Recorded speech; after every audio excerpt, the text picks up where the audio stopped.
Um, I have no idea what kind of folders we're gonna need. Folders. I barely know how to use Obsidian. All right. We're just gonna treat this lad as a Word document. I mean, that's what you can use it for. That's pretty much it. I don't know how anything else works. It's just gonna be a stream of consciousness on my end. Where's Discord? Where's Discord? Let me do the right thing and hit the publish thing. It's killer. It's Notepad with its own built-in star map, and that's crazy. Oh, I need to. Oh yes, yes. The graph thingy that usually does not do much for me. Yeah, the map thing is kind of more for aesthetics. Hello, share chat. Yes, I'm slowly getting everything together. I don't have Discord as a separate audio source. Otherwise, I would have coordinated before going live. Like revealing myself or whatever. Oh, you made a post. I'm just gonna quote yours. And just do that, yeah. Mooch off of your labor. You know, I made Discord a separate audio source, then I quickly realized that wasn't where your audio was coming from, so I just muted that. Never mind. Screw it. We're good.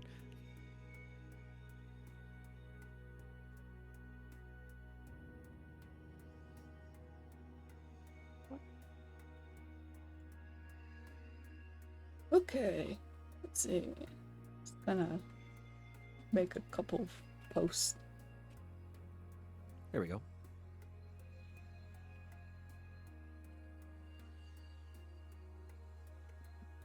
And also, duh, of course, hi Maho, hi Killer, happy to have you here. Hello, Killer. Hello, Choco Brando. Choco Brando. And Chuck, my boy. The #1 homie. Oh, you posted there.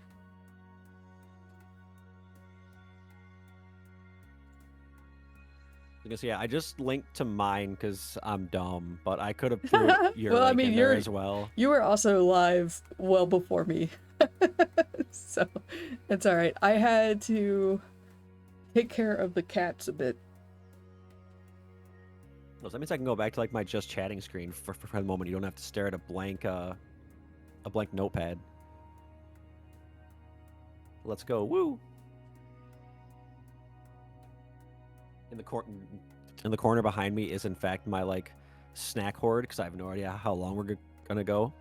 Oh well, my cutoff is like 9 to 10 p.m. my time, which is 10 to 11 p.m. my time, which is, you know, like almost 4 hours or more.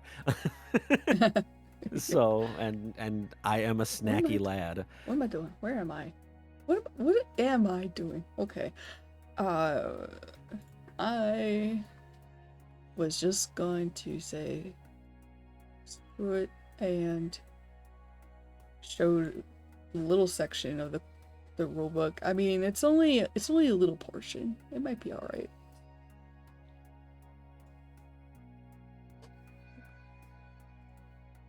But like, I don't think it's going to be very entertaining for me to just read off of it, because I'm going to have to read off of this because it is techie.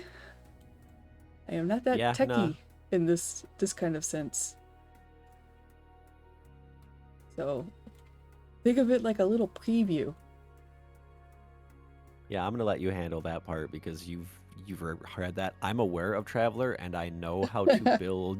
I know how to build spacefaring adventures because they're my favorite. It's really funny because the way you were so excited over it, I totally thought you had experience with it. With Traveller, no. with the concept that Traveller like okay, if Traveller is the skeleton of this type of game, I have experience with everything that is within and around that skeleton. much like my actual job, it's the meat, not the bones, that I'm experienced with. Okay. Well, hi everybody, I'm Zachary, your friendly waypointed to fail, slightly delayed because I needed to give a cat a bath and Oh no. take care of some litter boxes. But the cats are good. I have my own snack. This is the 2022 version. And I only know that because the file name has that in there, which meant I only had to look it up. It's a cheeky. And as far as I know, 2022 is the most recent update, because Traveller is kind of weird in the sense that like it doesn't have like 3.5 4th edition. It just gets updated and has been getting updated since like the 80s, I think. It's a very old system. Oh, Cheeky. I need to open my star map thing, subsector map.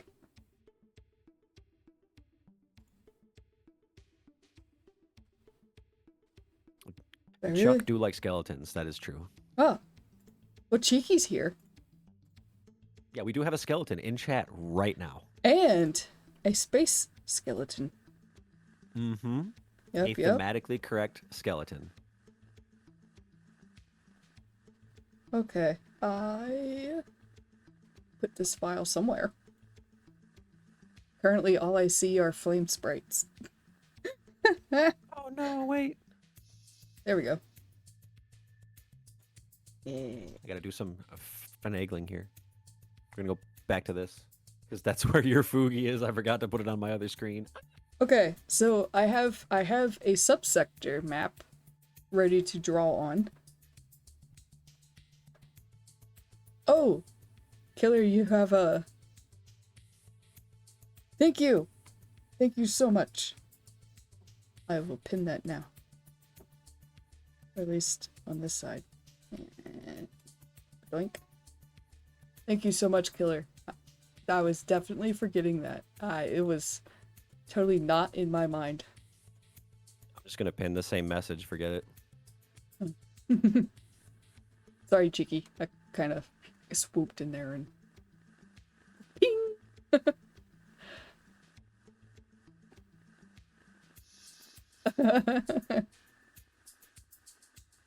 Burr, burr, burr. Burr. Burr. Okay, so yes. No, it's not that important, Killer, but thank you. We are going to attempt to create a subsector of space tonight, which is going to be very interesting, I think, because I'm not that well versed in space world building or sci-fi world building. But Nick knows where things. I come in. Yes. Nick is here to help. And also to ask me Obsidian questions if he has any. Because I'm totally down to talk about Obsidian whenever. I do want to point out, I'm sure you're aware of this, but it was kind of insane to me. On Discord, when you're in Obsidian, it shows that you're in Obsidian, only it shows that you're in like a 2001 freaky, surreal sci-fi game called Obsidian. Oh, that's funny. Because on my side, it shows up as an icon. The Obsidian icon. It like a very, very uncomfortable, like retro-looking sci-fi game. And I always ask myself, I'm like, either you really like this game, or that's supposed to be, like the program Obsidian. That's funny. Huh. Wild. Anyway, sorry. Yep, all good. There's probably going to be a lot of that tonight. And if it's not you doing it, it's going to be me doing it. So. I got caffeine. I have something. Maybe caffeine. What?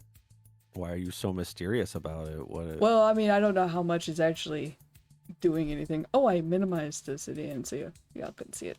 Okay, so yeah, okay. Not sure why Discord is picking up Obsidian in the first place. Well, I told it to. For one thing. I registered it as a game.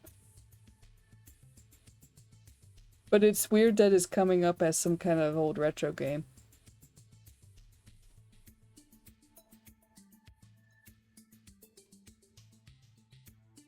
Start a community goal.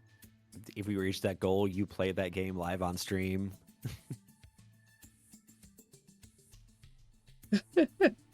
Interesting. Yeah, y'all have to paste the screenshot or something. I'm really curious.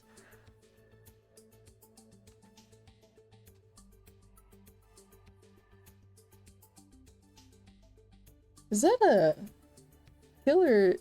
Is that some kind of fossil badge? It looks to be that way. 2-Point Museum. Never heard of that. Okay. Yeah, so sectors and subsectors. Yeah. And I have the book and you don't, so I guess I'll read aloud for stuff. Okay, so here it says, in order to create a subsector, the referee, is that what the GM is called in this game? Yep, that's like one of the universal terms that a lot of independent RPGs use instead of like dungeon master or game master. Oh. Specifically, it's more common when it's a more narrative game because you're not controlling things, you're just doing what a referee does. You're like making sure rules are being followed. Interesting. I have not seen a game use this yet. I wonder what London thinks of it. Okay, so the referee uses a blank subsector map, which I got, and dice, which I might have packed it in. No, I did not pack it in here. Oh yeah, I did. I have physical dice right next to me and a tray. I do too, but I don't have my dice camera on. Y'all are just gonna have to trust me. Oh, there it is. It's up here. Okay, I got dice. I have dice now. In the obsidian. Woohoo. This theme is actually pretty cool.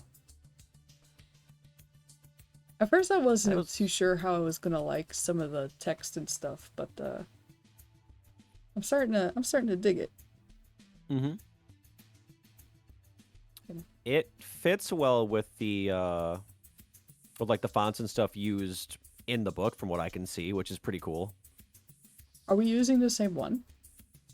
No, mine is based off the Matrix. Mine is called WY Console. I don't think so. Mine glows. I don't know if that makes a difference. I need to go look now. Whoops. There we go. I cannot see you. Well, I see you, but I just switched over. Oh, okay. I gotta wait for the stream to catch up. Yeah, look, it's me. Is you. I'm a little fella. Oh, and then you put your overlay effect over it? That's a good idea. No, I thought that's what you were doing, because it's on top of me. Oh, it is on, yes. Yeah. Ah. I did do that, yeah. Yeah, you're right, it does glow. Yeah, we definitely have two different themes. That's funny. I just typed in console and then picked I was like, yep, green and black. Pick that one. That's, yep. Literally same though. I'm like, this matches my overlay, so... Yeah, and then in my head, I was like, this matches Nick's overlay. Because, yeah, we match. I wanted to match. Buddies. Woo, twinsies. Yay. Just ignore the fact that I'm in my fantasy outfit. You're like, I'm going to make an overlay to match your overlay, and I'm like, you 100% do not need to do that, and you were like, too bad. I was like, damn right, I gotta do that. You stop. I only don't have a sci-fi outfit because I didn't have the time and the creative chutzpah. I've been putting it off. Just you in like the casual outfit, but with like a t-shirt on. Not a t-shirt. Oh yeah, you have a t-shirt on, but like with a spacesuit helmet on. I could do that. It's like the lights from your mask are like moving, but through the helmet we just kind of see vague reflections. We can't actually see your face. Cheeky, I want you to know that he was just gonna be the static hype bear for his Foogie. And I was like, I could make a version with the arms down for silent. Which is ridiculous. Why? How dare you? And then I had it done in 5 minutes. Yeah, and then Zach was like, yeah, and I also made sure they're like the same size so everything looks okay and blah blah blah. I'm like, but bruh. Look, if I can control visuals, I'm gonna do my best to make it look cool. Like, why am I getting free art? That's not how this works. I mean, it really was not that hard. I like drawing your arms. It's just like listen. They were like 4 lines. Listen. Also, killer. Technically, the only thing we have in common with that is we both just tried to use the art like we thought was intended, and then Zach was like, "Listen here, socks and sandals.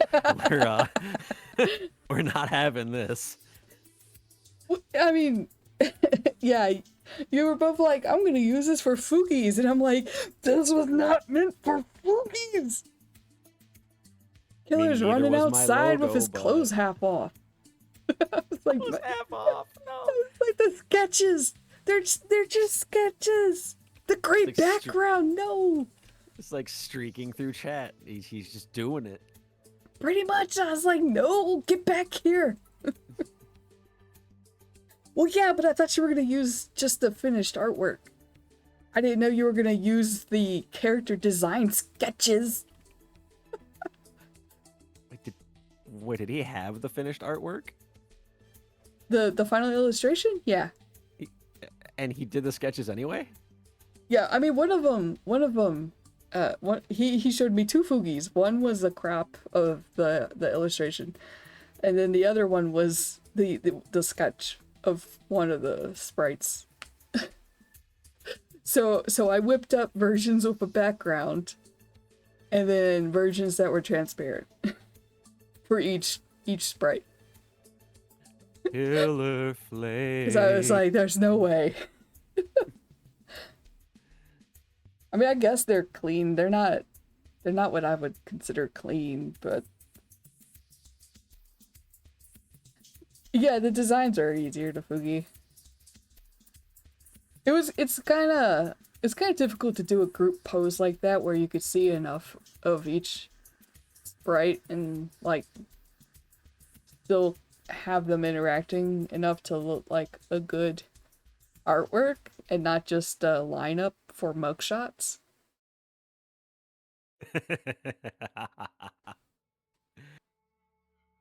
Yeah, there you go. 2 halves of a whole war crime.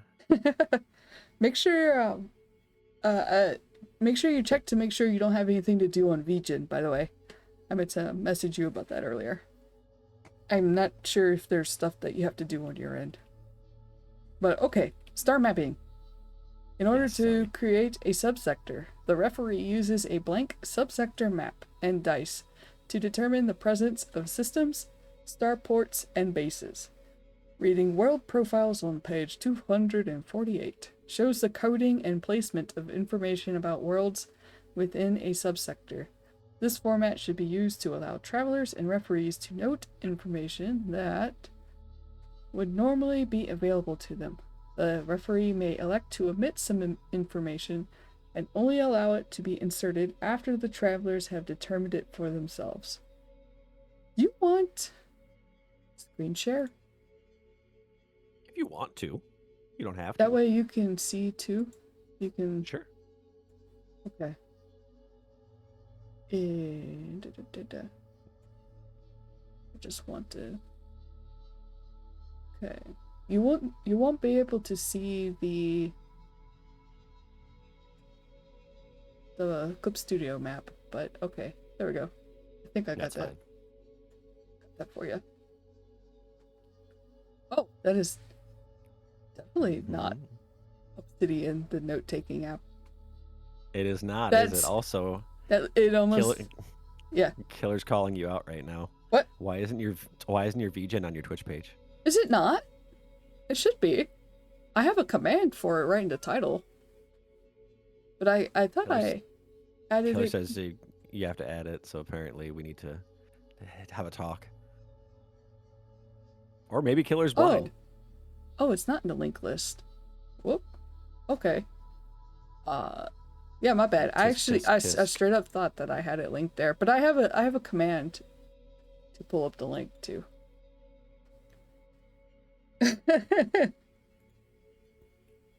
Oh yeah, thank you. Yes, follow me. I only have 4 more followers left until I can get verified on VGen. And if I get verified, I would love to, but I already do. Yeah, if I get verified, I'll get a boost in the search results. Okay. I read words. What did those words mean? You read words. Basically you explain what we're doing. Yes. Using dice rolls and stuff to populate our map with things like spaceports, etc. Mm-hmm. You know, which is building out that sector or sectors in our star map. Yeah, and they have a code for information, which is absolutely wild to me. It's like a Dewey Decimal System. Oh yeah, no, this is certainly a game.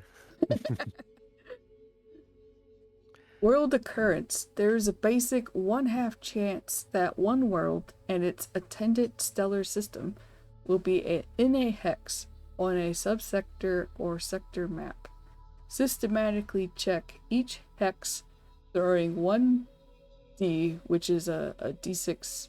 I think that everything is d6s in this game, if I remember right. Yes. And marking the hex with a circle if the result is a 4, 5, or 6. This indicates that a world of note or interest is present. Otherwise, leave the hex blank. The referee may elect to alter the normal chances of worlds, making them more frequent or less frequent to correspond to specific regions of the galaxy. A 50% density, no DM, is appropriate for the most areas. No DM. Apply DM2 for Rift.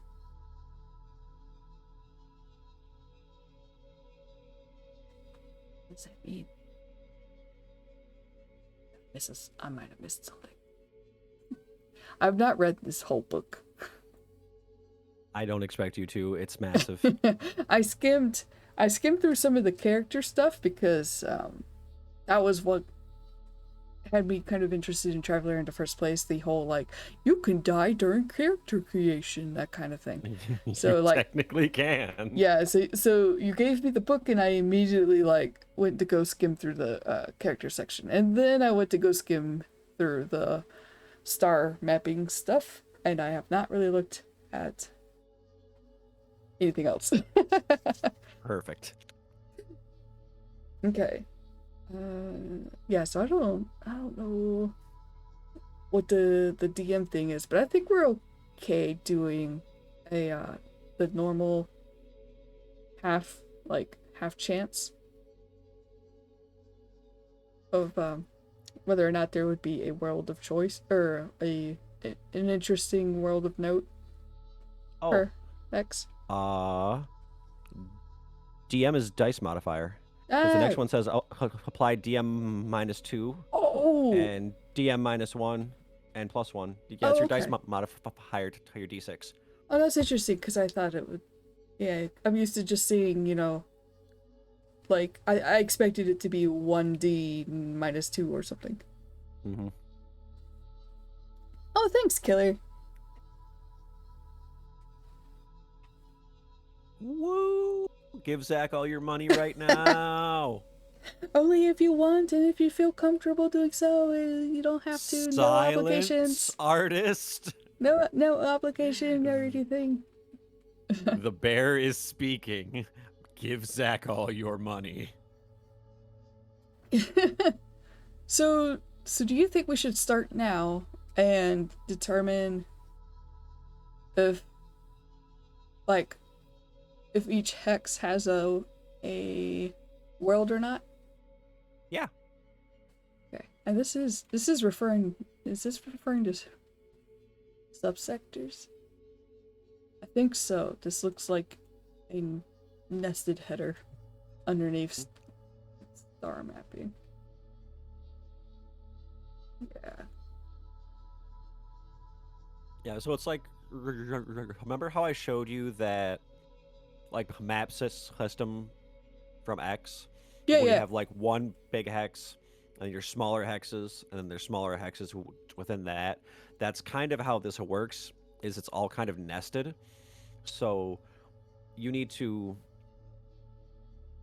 build up your subsectors, which is obviously typically you would have built around a planet or some other entity, because I think we could fudge that a little bit if that's something the game implies. You can have starports and stuff.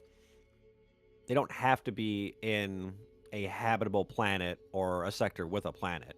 They could be in an asteroid belt or something else, or an asteroid field. I'm gonna switch over to Clip Studio for you.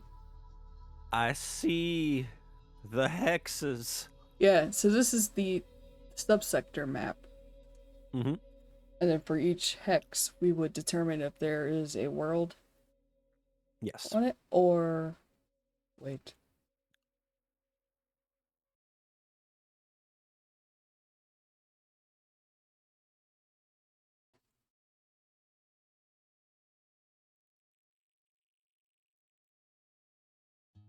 Checking real quick. Okay. Okay. Alright. Okay. Alright. Let's see. Let me move chat somewhere. Silly chat. Banished, all of you. But this is where I wish I had a slightly bigger monitor. Or a slightly bigger tablet. Yeah. Hello, Anna! Anna! Anna, we are both noobs. Yeah, nope. Despite me being a we're... traveler of the Veil, I am not a traveler of Traveller until this moment. Yeah. That's why we're just streaming, making a little corner of the universe. Gonna do our best. Oh, you can kind of see... I forgot that I put CSP on a slightly lower opacity so you can actually see Obsidian under it. Okay, so yeah, I guess there's a lot. Maybe we'll just do a few? Just, yeah, that's fine. Kind of get the feel for it, and if suddenly it's like, Yeah. oh, we're snowballing this into something much larger. Yeah, just absolutely wild too that this is a subsector, and a sector is 16 of these bad boys put together. Yes. I love it. Like, did it give you a translation of like how big each hex technically is, like distance wise? I think in the document you sent me the other night it did, but I can't remember numbers very good. Well, that was some kind of handbook thing. Let's see. I'm checking. World creation. Ophelia, welcome. So happy to have you here. Oh, here we go. So each subsector is an area of hexagonal cells measuring 8 hexes by 10 hexes. the recommended scale is 1 parsec equal to 3.26 light years per hex, and the subsector covers an area 10 parsecs by 8 parsecs. Welcome to Traveller. This is the only game that measures your stuff out in actual parsecs. Let's go. I've heard that in movies. I think. Well, it just told X amount of light years is 1 parsec. Oops. I typed somewhere. Also, thank you for the 3-stream streak, Ophelia. You've been present, even when you weren't conscious. Actually, I think I am gonna wind up losing chat. No. Well, oh no. Well, I got you. I got the bear. I shall be the one who speaks to chat. Well, I mean, you can also just let me know if someone says something. Because I can't see. I'm glad it was the best nap of your life. I do aim to make those streams like comfy. It's supposed to be like, because a lot of times I do them around like 5 o'clock my time, so it's supposed to be the I got out of work, I need to decompress stuff. Or in my case, I'm like deep in the depths of Excel data, and I'm like, please, Nick, send me ambient vibes. Free me. Very sad that I've had to miss your last couple of streams, but I had to, I was kind of like in crunch mode the last couple of days. Okay. I simply cannot abide by this order, and I have to let you know that Amaya says hi. Hello, Amaya. Hi, Amaya. I have failed you. Oh. I looked at chat. Too bad. Hi, Amaya.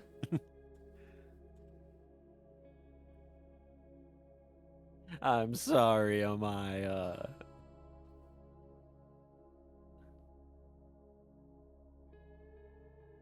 I guess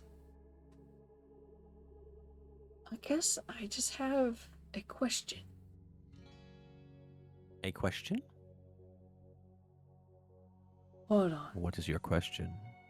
Star mapping examines each hexagon in the subsector grid and determines if there is a star system present. It also determines if the presence or absence of starport bases and fuel for starships. All of this information is coded onto the subsector hexes and serves as a guide to the referee and travelers during interstellar travel. World design examines the single most important world in each system and determines basic characteristics for it. This information is retained for use during all universes. Okay. Maya, you're about to witness both of us have our brains melt out of our ears, but I just wonder, because it says in a system, is the system 1 hex?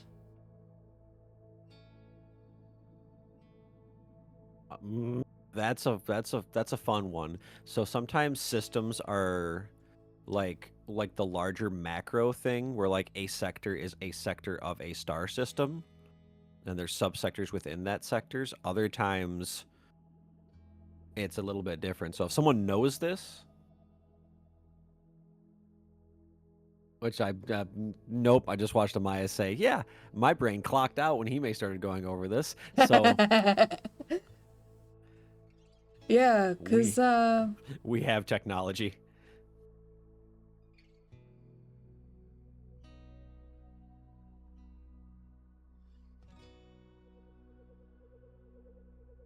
Oh, so I wonder if a hex has a world. If a hex has a world, it has a main world that is a system. Okay. Yeah. So yeah. they use system to refer to the smaller components of sectors. All right, that makes sense.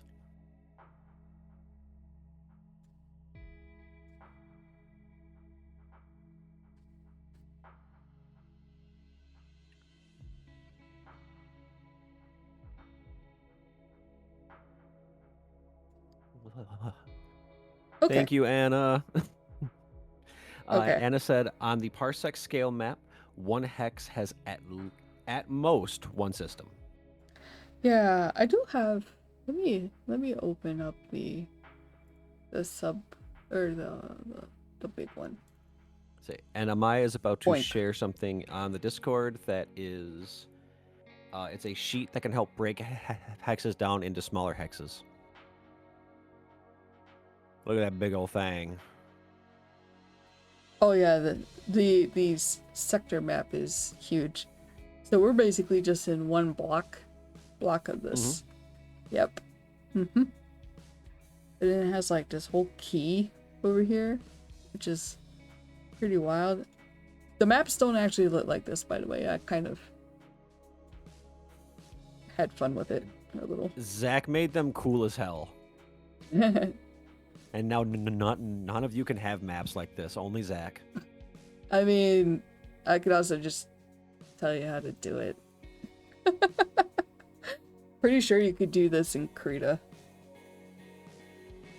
Okay. Alright, so should we start at 101?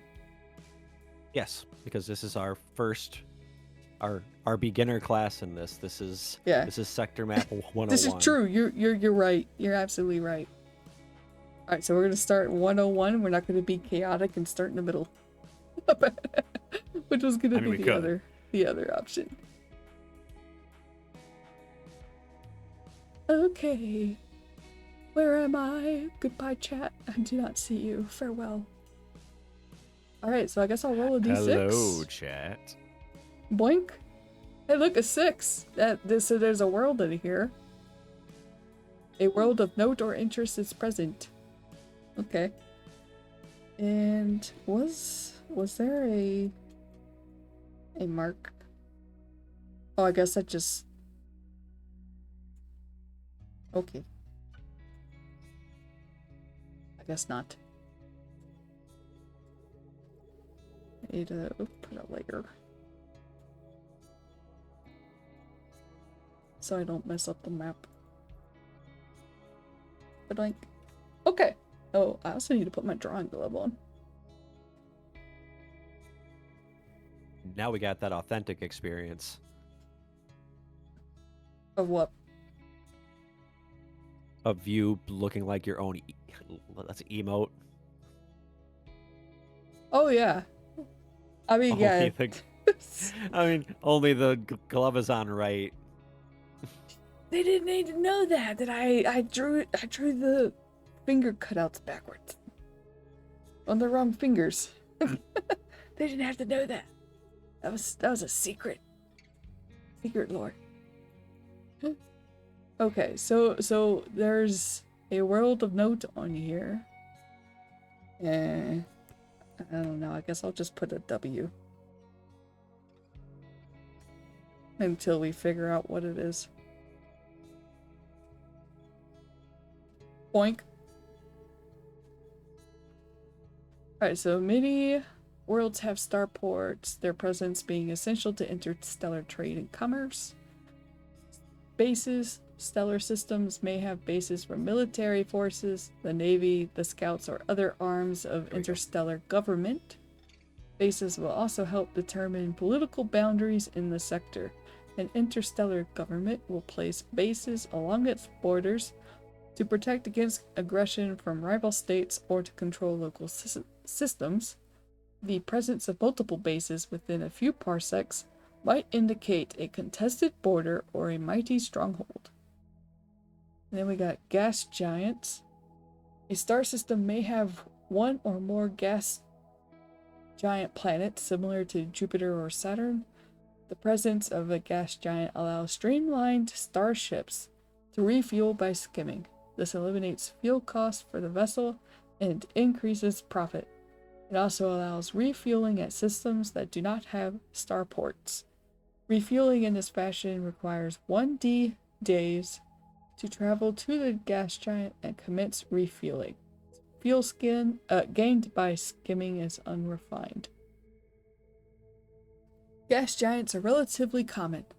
Roll 10 plus for a gas giant not to be present in the system. If one is present, mark the system hex in accordance with the world format. 10 plus. 10 plus.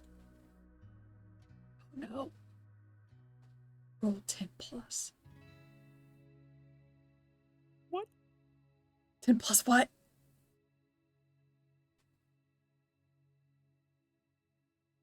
10 plus what? Oh no.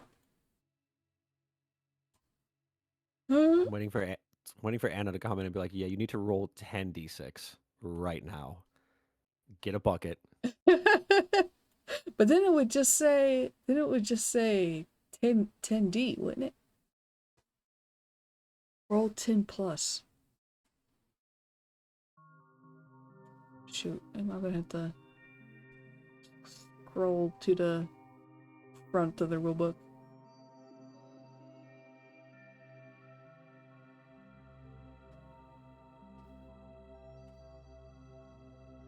Oh, okay. So 10 plus is a roll on. So it's a 2d6 roll, and Oh, yeah. So it's anything above a 10, I believe. So if you get an 11 or a 12. Oh, that's not present. Okay. Yeah. Okay. Yep. Okay. All right. Okay. Awesome. Thanks so much. Yep. Once again, I found the answer just as Amaya posted, or Maya probably posted while I was reading. Oh, whoops. Or not Maya, not my Anna. Oh my God, my eyes. They're both being helpful. Help. All right. I got a 6. So, gas giant. Let me make this W smaller. Okay, and I'll put the A's G. are getting to me. Put the G for gas giant. All right. Cool. And also, yes, thank you for being so helpful. That is very nice of you. Amaya, I almost said, "Oh my God." I'm gonna gnaw on my own fucking microphone. Time to become achy gassed to mess with Nick. Amaya posted a link in your Discord for the sheet that breaks up hexes. Excuse me.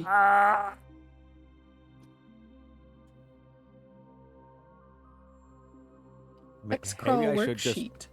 Maybe I should just resort to bear noises. Maybe that is what this stream is gonna be. Ooh, I do like this. What is this from? Oh my gosh, you are going... See, you're just gonna make Cheeky correct then. Cheeky was correct. I'm too stupid for this. You are not too stupid. You underestimate my power.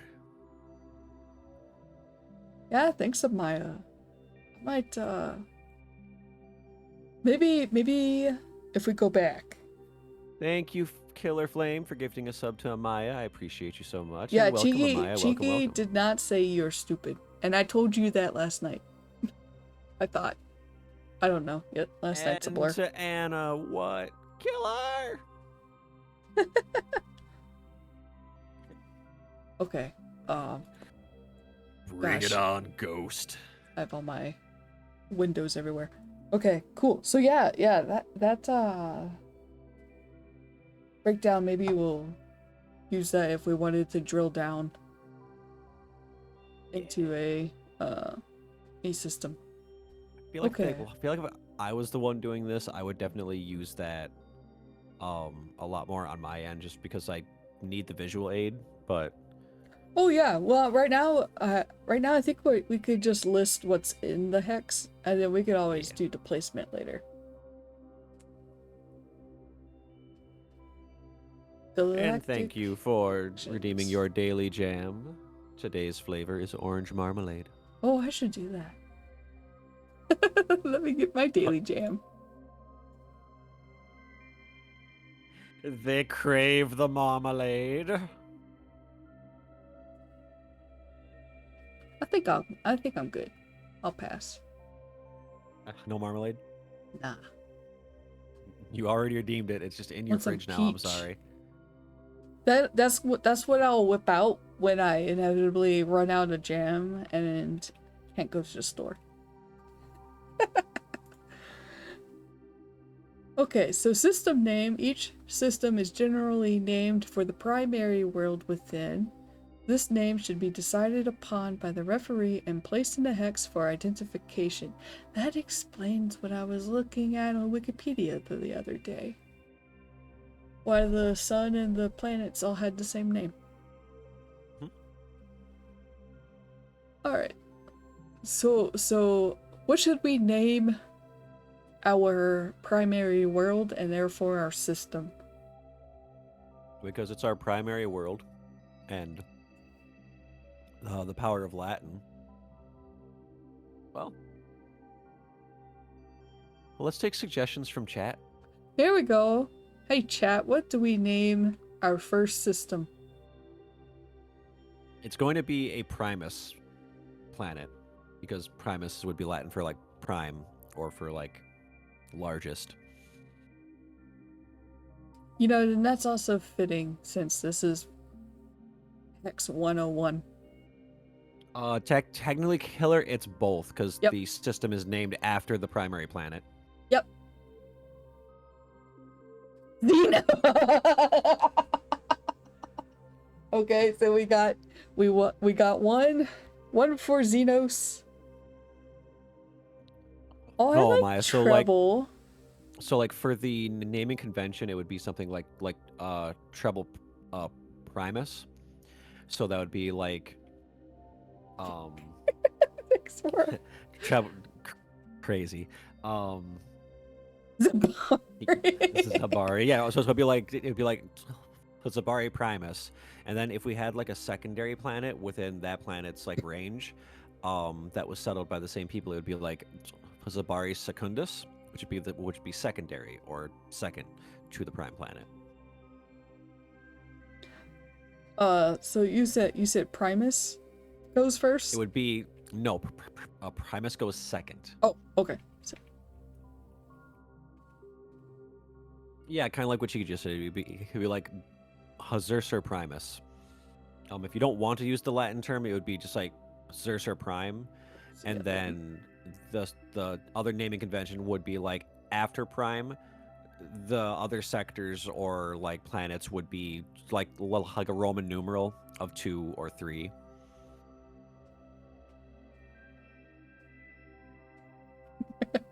I'm gonna convert Anna's suggestion to fit. How are you gonna convert? What? Remember Bobby's World? It was a good show. I just put the first suggestions. Okay. So okay, and it's gonna be on my side, I guess. Can I? Oh. Also, have a good shift, Amaya. Yeah, have a good night at work. Okay, so for... What do you think? 3 minutes? Yeah. And then I guess it'll be on my side, but I'll make the point redeem pretty, like the point cost pretty low. So it's gonna be on my side, my stream, and then start poll. There we go. First poll. Woohoo! Woo! For the first system.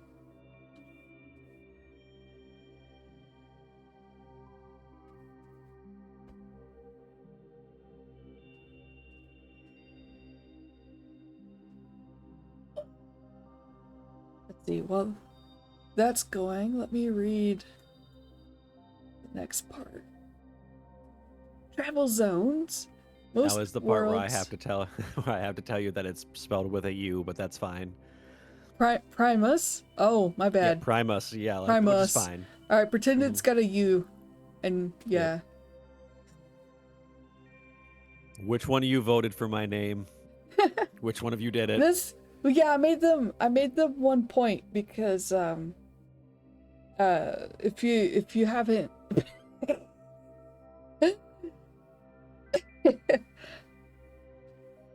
I made them really low just in case some folks haven't been on my channel a lot. Yeah. And we might have more polls. You never know. Killer said the magic word 40K.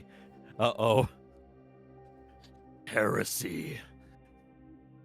That's that hammering of the war, right? Mm-hmm. Yeah, war. Yeah, that's the grim dark sci-fi Warhammer, not the talking rats on a fantasy world Warhammer.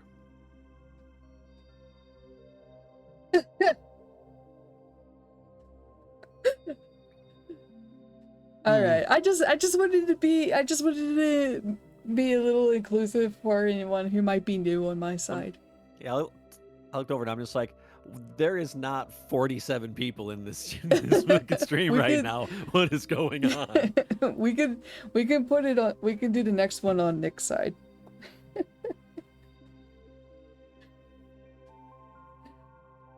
So for travel zones, most worlds are assumed to be civilized or at least amenable to travelers and visitors. Some, however, are caught in the throes of war, plagued by disease, or simply not ready for interstellar visitors. Such worlds are classified by travel zones to denote such status. In most cases, the referee should indicate travel zones based on the information available. Oh, it's you. Nick is here. How about that? Got him. 2 such zone types exist, amber and red. Did it end yet? Oh, almost.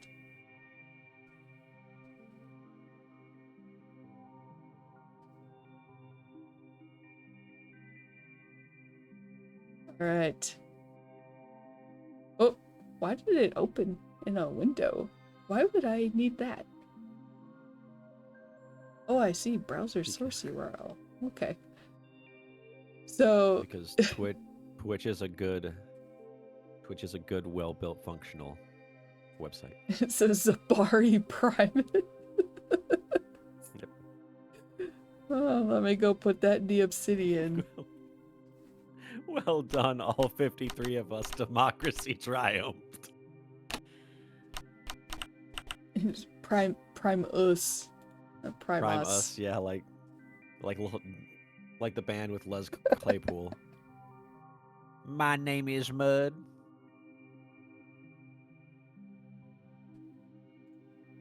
Okay. I mean, I guess I could have also just been noting this in obsidian. No, who needs it? Okay. And I just, well, I don't know. I just wanted it prepared in case I had to actually like draw some lines or something. Okay, so classified by travel zones. 2 such zones exist, amber and red. Amber indicates that travelers should exercise caution when visiting such worlds. The Amber Code may mean that citizens of the world are xenophobic, that the political situation is chaotic, or that some other danger exists within the system. About those lines.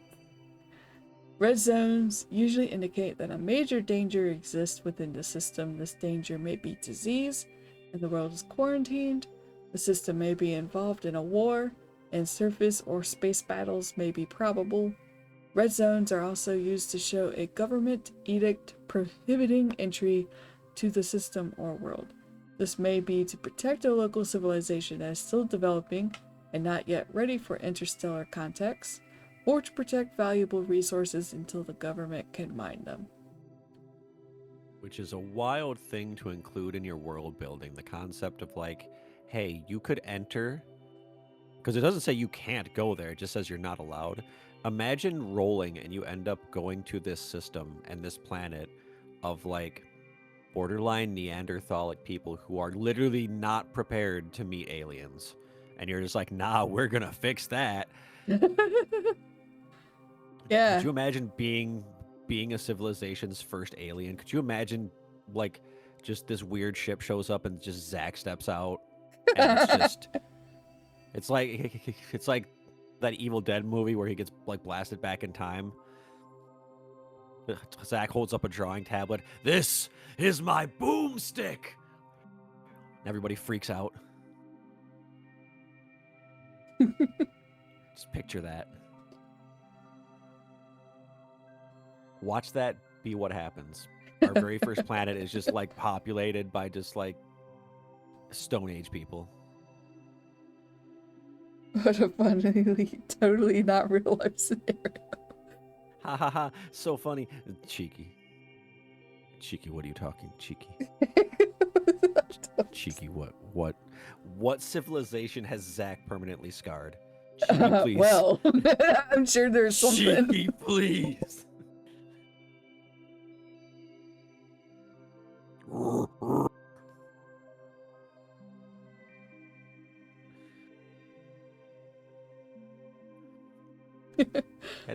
I didn't actually have like the concept in my head that our first sector, our first little hex could be somewhere terrible. Well, it's not terrible yet. We haven't determined that yet. We haven't rolled for that, but I didn't think of the possibility of, oh, hey, this is a pirate. This is like a pirate sector. Just nowhere is safe. I should also mention too that like my mindset, my inspirations in mind for shenanigans are like Outlaw Star, Cowboy Bebop type anime, you know, stuff. I mentioned that while talking before you went live that the most interesting part of the aesthetic side of this world building is the fact that like your influences are like older, like space oriented anime. Gundam. And mine are like raunchy spacefaring video games and like Western sci-fi novels and like like space variants of immigrant stories, just crazy, like very much. I like my cowboys in space and Han Solo kicks ass, and you're just like, yeah, but Outlaw Star. So this is gonna get weird. Firefly. It's gonna get weird. Yeah, it's gonna get weird really fast. I mean, I don't know. It would be, you know, interesting to create one world and then we have our two different perspectives on it. Yeah, Trigun is kind of technically sci-fi. I'm just saying, Cowboy Bebop would have been a lot shorter if you would have just given Spike a shotgun from the very beginning. Like a big one. A big one. I mean, the ship has guns. That would be a big gun. Maybe not a shotgun, but Chuck's like, for real though. Alright, so I don't know how to say this. Is it Polites? Polites? Polites? Oh, let me. I'll say I can't read it, so I don't know. There we go. Oh, you cannot see the double over. Staring at that good old-fashioned WG right now. Maybe it would be... No, just kidding. Let me just leave you on Obsidian, because I don't think anything too interesting is going to happen in Clip Studio. How do I change it? Need to change stream to Obsidian. Where did it go? You don't want to see lurk bait? Lurk bait.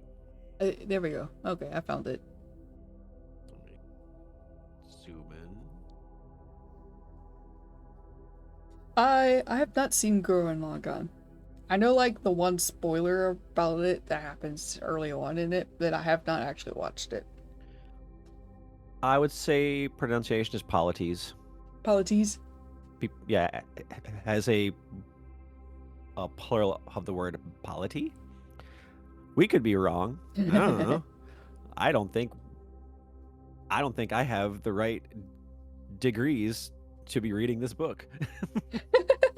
Killer, everybody's gonna say you should watch Cowboy Bebop, but I'm gonna join in and say that you should actually watch Outlaw Star too. Because everybody says Cowboy Bebop. So I'm gonna say watch Outlaw Star. Also, welcome, Pixel. Yeah, hi Pixel. Watch Outlaw Star. Just listen to the Cowboy Bebop soundtrack. I mean, you can watch Outlaw Star too, but No. Well, I said watch Outlaw Star. No, I'm sad. Killer made me sad. Killer breaking my heart. Not only does Pixel say watch both, Pixel means to watch both at the same time, just like you do streams. Oh my god. And that will expand your consciousness, much like Spice. Do I need to totally not hold a watch party in Discord that I'm totally not gonna do? Just pretend it's a stream, Killer. That'll get you through it. Because if I do a totally not watch party, that's almost like a stream. Unfortunately, I would say Cowboy Bebop is like vaguely sci-fi, but it's more of like a noir. It's a noir anime vaguely with sci-fi spaceships. I mean, I suppose compared to, well, yeah, I suppose compared to Outlaw Star, there's less spaceship stuff going on.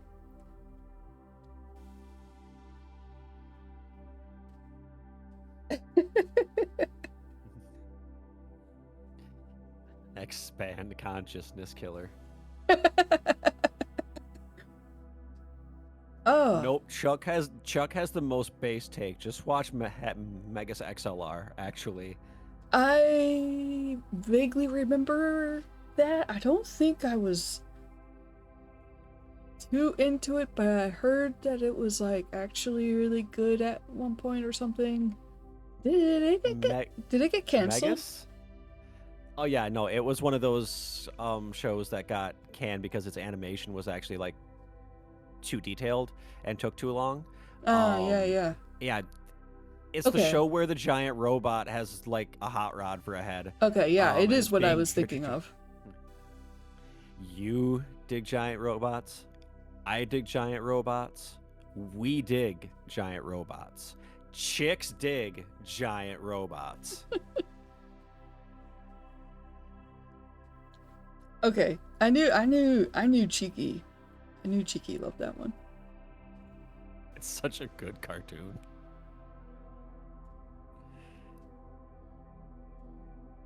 Okay, so we got the bit there. So Polides. I remember I tried to get Zach to watch it back in the day, but they weren't interested. Cheeky, you know why that was, right? You know why I wasn't interested, right? Because it wasn't anime. Because I was a dumb little weeb and was like, bah, cartoons are inferior. You just didn't get to see the alien race that all look like anime characters.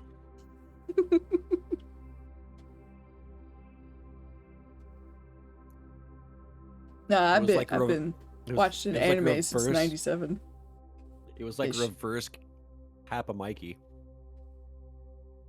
Maybe '96. Whatever year Dragon Ball Z and Sailor Moon aired. I had that double whammy. Friendly reminder to make all of your knees hurt. In '97 or '96, I was in fact only 1 to 2 years old. My dude, I was 6 in '96. Yeah, exactly. It's like your knees. Mm-hmm. You weren't even conscious. I mean, no, I was sending that. No, I was saying make everyone else's knees hurt. Oh. Yeah, Killer and I are babies.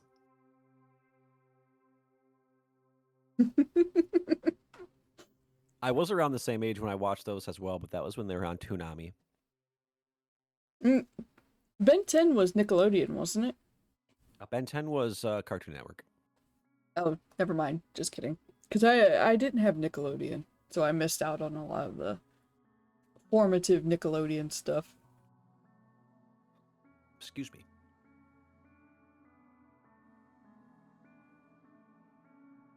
I was just starting high school.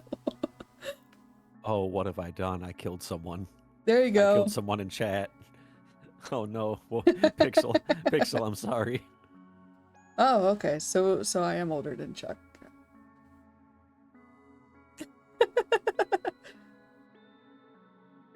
That's funny. Yeah. I was born right in the smack dab middle of 1990. Almost middle.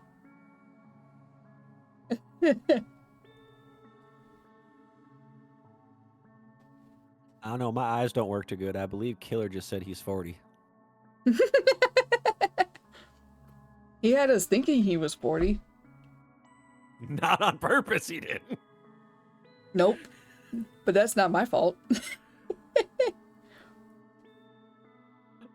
I'm older than Chuck. I am bamboozled. What? How could you do that to my boy? How could you say that to him?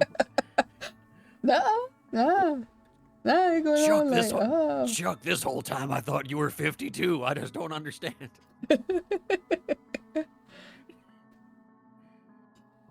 Okay, alright. Polities. Polities?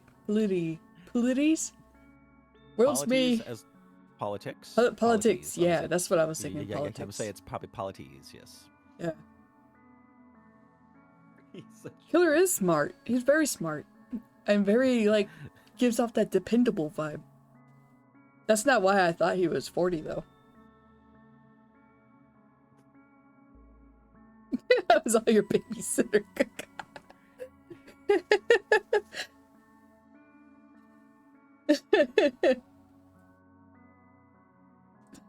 Chuck is smart. No, not Killer. Chuck is smart. No, my flame. Cheeky is just inadvertently kneecapping everybody.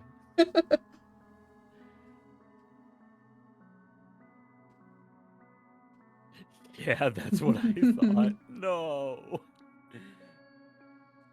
Cheeky, yeah, I think I can confirm Cheeky hates Killer. I'm witnessing it right now. She just made some kind of snort sound from her room. You could hear it from her room. Yeah. Oh, that's crazy.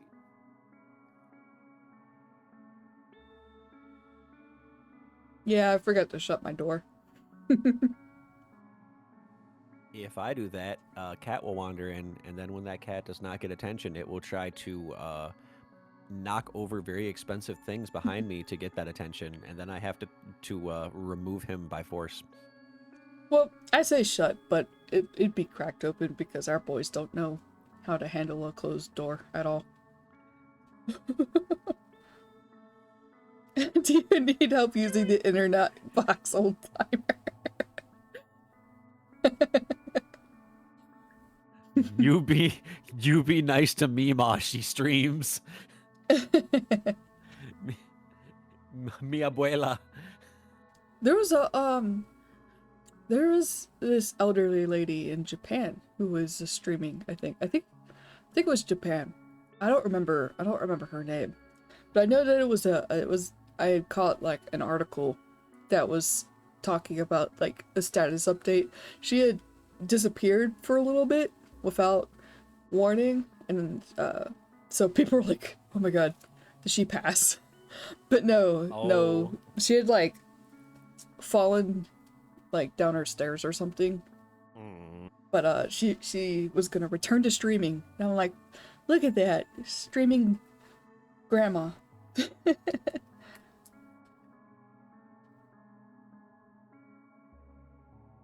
Anyway. Anyway, so politics, which is kind of funny given Yeah, what's going on in chat. polities are the concepts that lead to politics, or the things that politics influences. Hey. Worlds may be independent or part of a larger polity that spans a system or more. Polities range from loose confederations of a few worlds with common trade or defense policies or cultural links, to vast star empires containing thousands of systems and trillions of citizens. Polity borders should be drawn on the map. Note that larger polities will usually have subdomains, which could also be marked. Well, a domain in a domain. Let's be real, there are far more fetus members of our community than anyone in the chat. That's so funny. That reminds me that Cheeky just recently found out how young Say is. Say is a baby.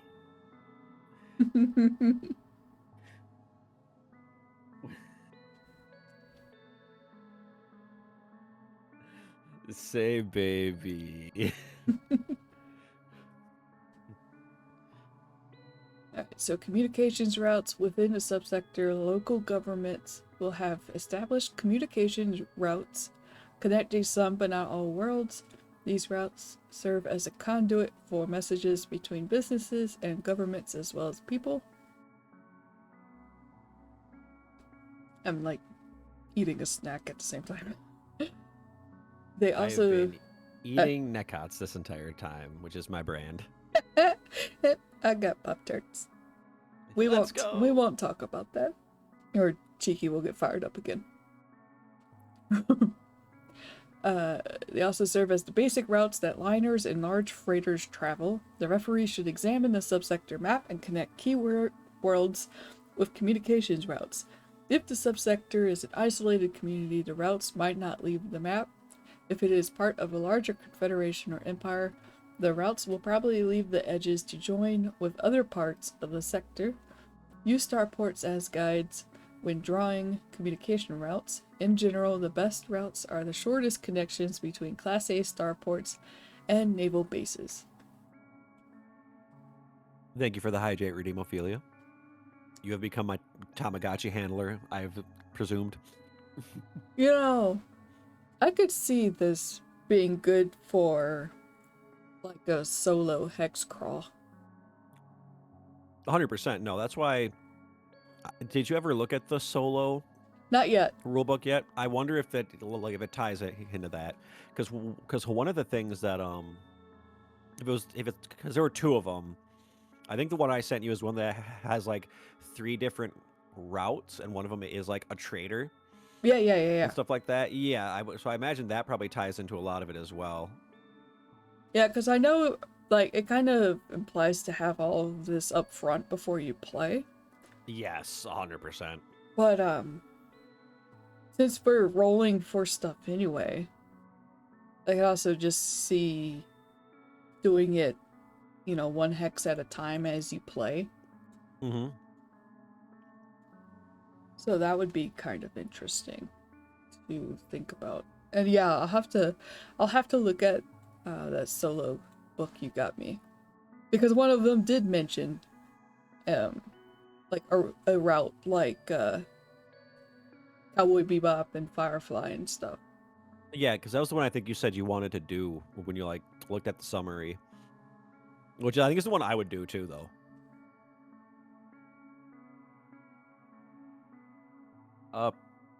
Pixel says no fish. No fish. That's weird. It's up. I don't have the fish. Here, let me restart it. Yeah. I'll say I don't see those redeems in my chat, so summon the fish.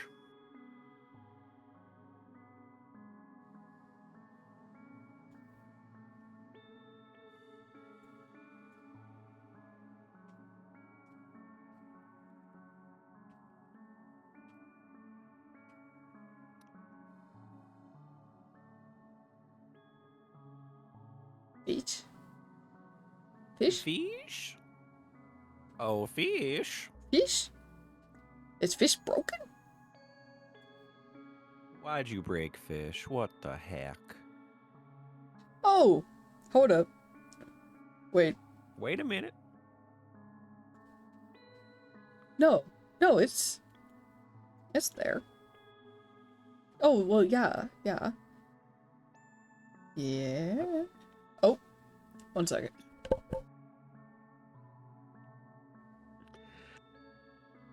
Yes, good. A one-sided conversation with the fish program. No, it's a one-sided conversation with Cheeky. Cheeky came over to help me troubleshoot. Oh, okay. Okay. Well, let me hide this. Hide that as you go to sign in. Yeah. Say hello to chat. Hello, chat. Hello, Cheeky. You know what? Yeah, I did have to sign back in. Yeah, there you go. Bye, chat. Boy, Cheeky. I've had like this epic space journey ambient music in the background There we go. this entire time. I kind of want to just change it to something completely bonkers that has nothing to do with this. See, I put some time in last night to collect 2 hours worth of background ambient stuff off of shoot, what was it? I keep forgetting the name of it.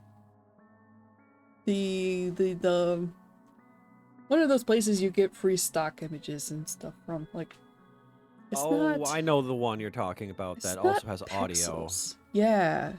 You can get some goofy corporate jingle music. That's crazy. I used there one. There is a sequel to this one, but I think I want something a little bit longer so I don't have to find more.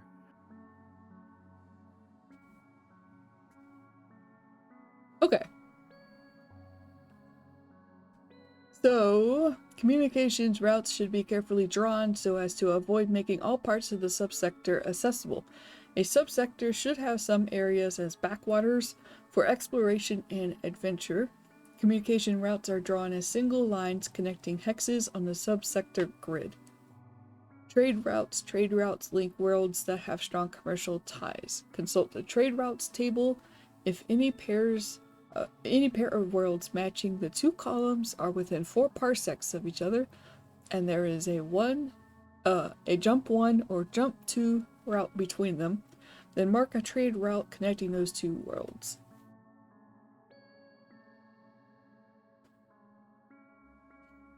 Should we?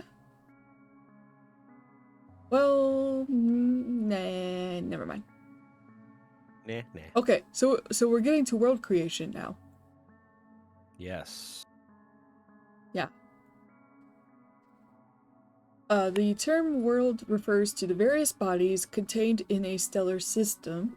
It encompasses planets, satellites, and asteroid belts. Okay, that makes things have way more sense to me now. Because I was strictly thinking in a planet sense. Mm-hmm. And I was like, how many things are there going to be, like, rolled for or something? Like, I jumped ahead.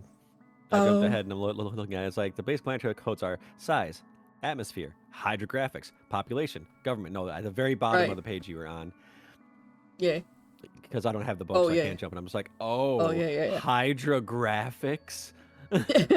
Oh, it's gonna be one of them. I mean the booklet thingy that I showed you last night was already having me like, what? What?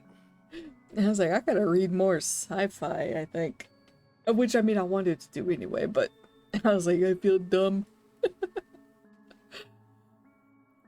Okay, yeah, so the worlds contained in the star systems on the subsector map may be further classified in terms of their gross physical characteristics and their effect on persons living on them or traveling to them. These codes indicate specific facts about a world through the use of a numeric code.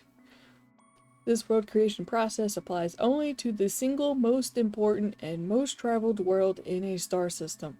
Additional planets in a system can be created by the referee as necessary.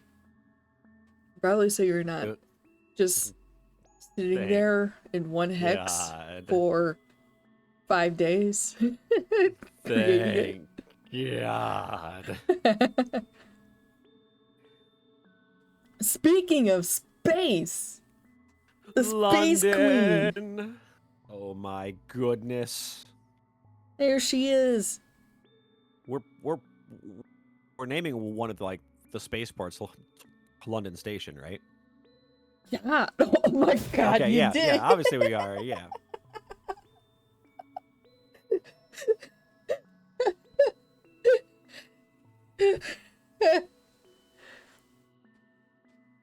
I called this my first collab in London. Was like, yeah, totally not like you didn't play a game with me on stream.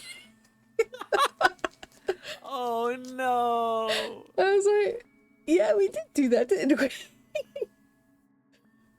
London Station, orbital starport of Zabari Primus. Well, you know, London Station orbits a planet already. Collab your shirt. Oh. Yeah, you should Bruh. totally go check out London on YouTube. The auto thingy earlier linked to it. Check out London on YouTube. Give her a follow.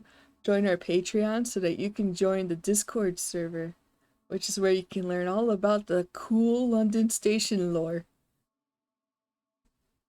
There's a really neat planet that, or like not the planet, it's a moon. There's a really cool moon. But I can't tell you about the moon because it's classified.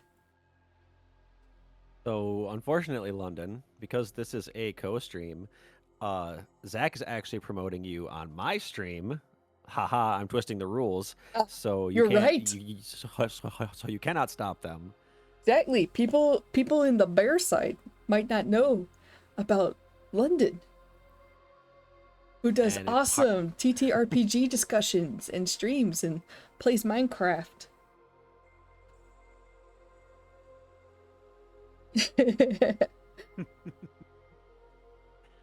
Yeah.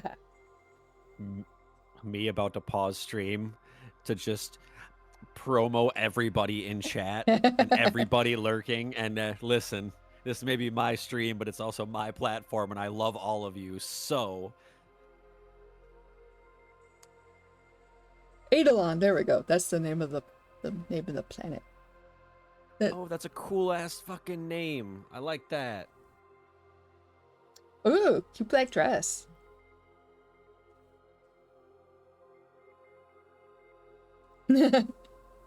Exactly. I don't know how well you can see it on camera, but I didn't have any like spacey like shirts or anything. The closest thing I have is in fact a Star Wars tiki Hawaiian shirt.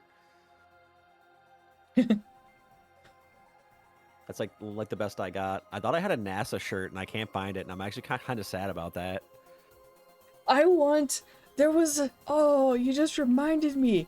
There was, what was it? Was it, hold on, I gotta go check, make sure that I'm actually having a properly formed memory. Okay, kind of right. I want a NASA bomber jacket. Oh, that would be cool. Yeah. Yeah, I think there was a specific one that I had in mind, but I don't recall what it looked like. But a NASA jacket would be really cool. And that would also work well in the Wisconsin winter because I don't wear winter coats. I wear 2 hoodies. Thank you, Cheeky, for the posture check.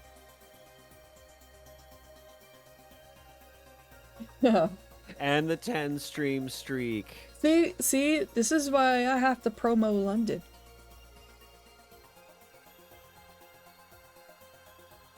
London just did a great stream on death and TTRPGs, and I greatly enjoyed it. It's a great discussion. And thank you for redeeming your daily jam, London. If you if you weren't aware, today's flavor is orange marmalade. Okay, I have a strategy. So We're building that momentum. yeah, we're gonna make the world now. Yes. Okay.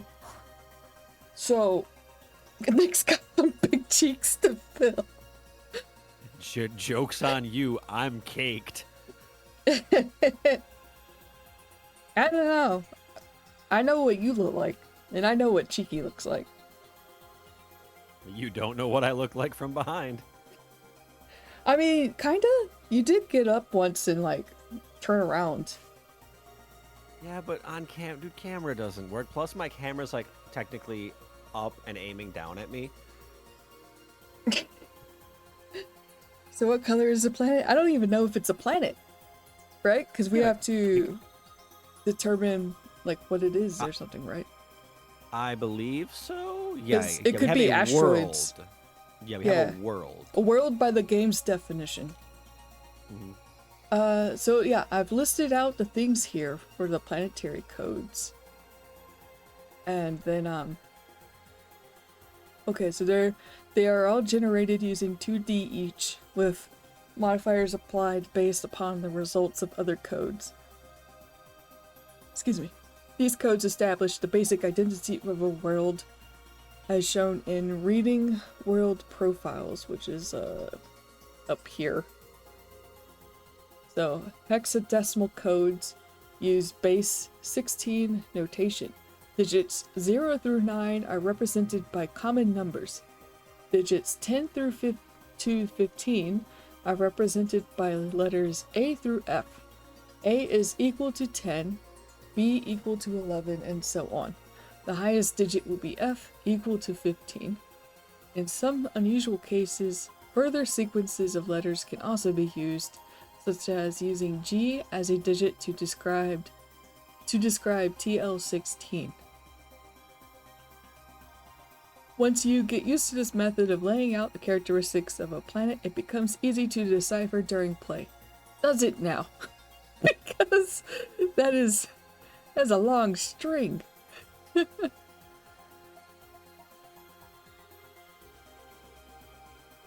Yeah, okay. You know what? We're gonna add these to dictionary. I do have to say, this is like the most cohesive theme that I have tried out. I'm kind of feeling it. I wasn't sure at first, but I'm kind of vibing with it, because like, they even did custom icons. Which is really cool, actually. I like your. I think I looked at your theme, but it seemed a little too sci-fi for like the aesthetic of my my stuff. So I kind of went with something that was more like '90s tech. Which is funny since this is called just console, WY console. Okay, so the first component is the name, and we established that this is Zabari. Zabari Primus. Yeah. Which I'm totally not making my composer notes about. I'm making a track for this planet.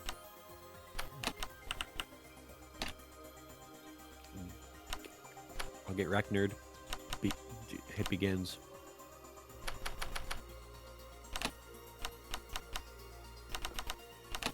Oh, that's gonna be too big. That's not gonna fit. Okay, so I've started the code.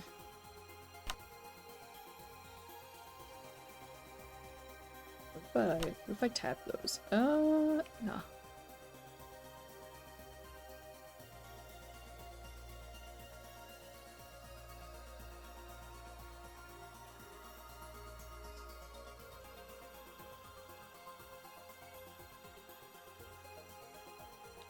Oh, I said it does not get any easier. Been running Traveller for years and have to look it up every time. Okay, cool. I feel better. Anna, thank you. Thank you for being here. Yes, definitely. Also, there are mad people I've met where they this is their game. They eat, sleep, and breathe this as their system of choice. And I'm sure some of them can just do this without ever having to look anything up. And I fear those people.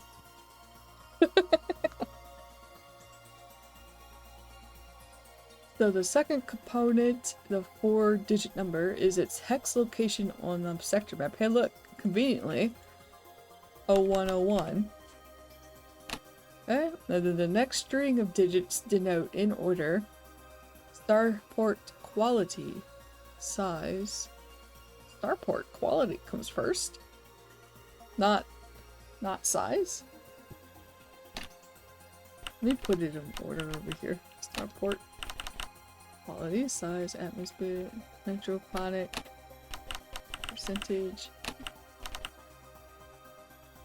and population, government type,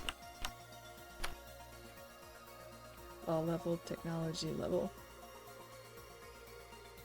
I guess we'll get rid of those. The next, oh, actually not that one.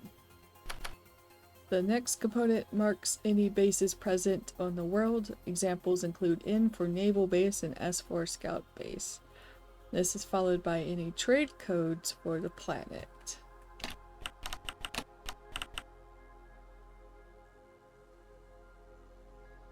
And then the travel zone for the system is last.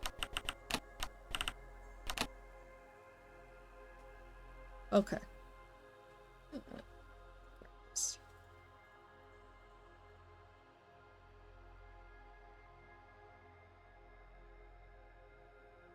Okay, cool. So I got that listed out. Now we can just go down the list. I think. Supposedly? Yeah. See, it says supposedly. starport quality comes first in the code, but the first thing we go to is size. Do those other things influence the quality? Probably, but I don't know why. Because didn't it say like certain things apply modifiers? So wouldn't all of those go down and then you roll for like a bigger starport with better or something else would add like pluses to your modifier for the quality of the starport, right? You know what I think it might be? It might be because starport is what you would look for first if you were traveling here. Yeah, okay. Because you would need a place to park the ship or refuel or something, I bet. Mm-hmm. So never mind.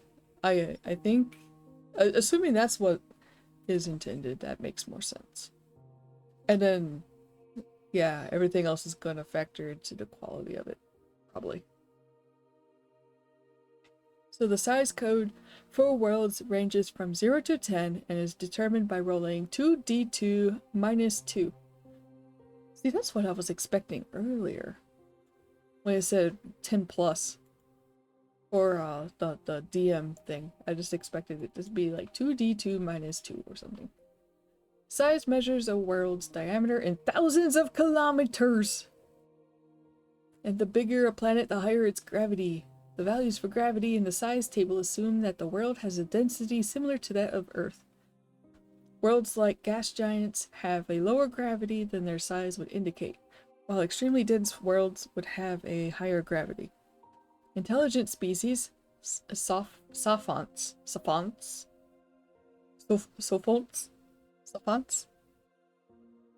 are unlikely to evolve naturally on worlds smaller than size 4 or 5.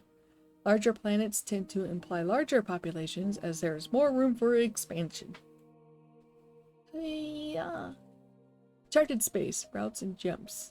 In the charted space universe. Is that the... Oh, so is that like the games universe? I would imagine, yes. Kind of like saying like the known world or something like that. So that you don't have to come up with your own like interplanetary travel, whatever. Intergalactic planetary. Travel, space travel, drives, intergalactic. Spaceship, bits and bobs. Okay, so I suppose we can roll for size.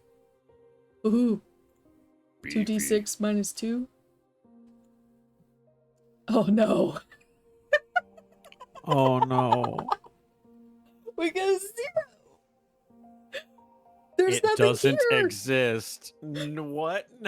It's an asteroid. Or an orbital complex, which I don't know. I don't know what's an orbital complex. So we have a gas giant, but we don't have An anything orbital. else. So an orbital complex would be like a construct instead of like a planet. It's man-made.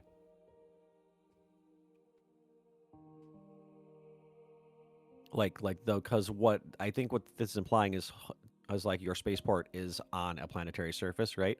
So instead of having a planet for your stuff to be Well, upon, oh, well, oh yeah, I guess ports would be on a planet.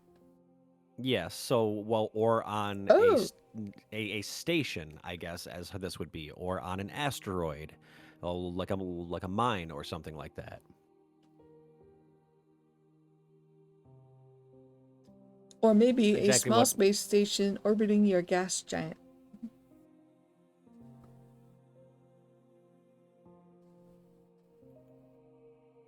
this is a weird poll, but like the concept that came to mind is like, even though the movie calls it the spaceport, um, if you ever watch Treasure Planet, the spaceport of the planet Montresor is like a crescent moon shaped construct.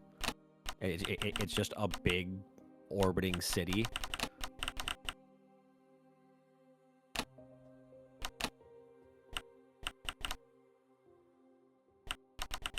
Yeah, big space station.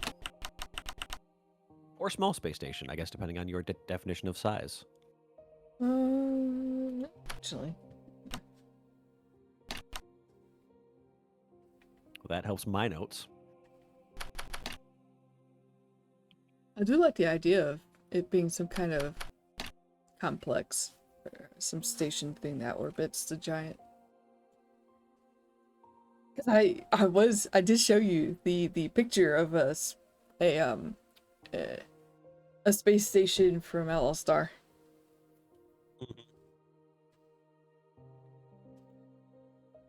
Okay, well, cool. Yep.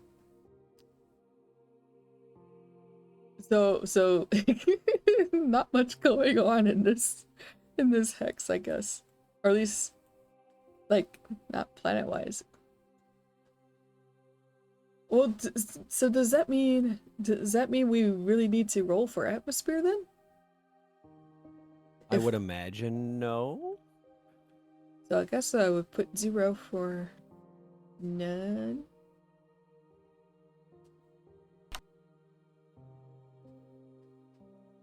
Or great atmosphere if you're inside the complex.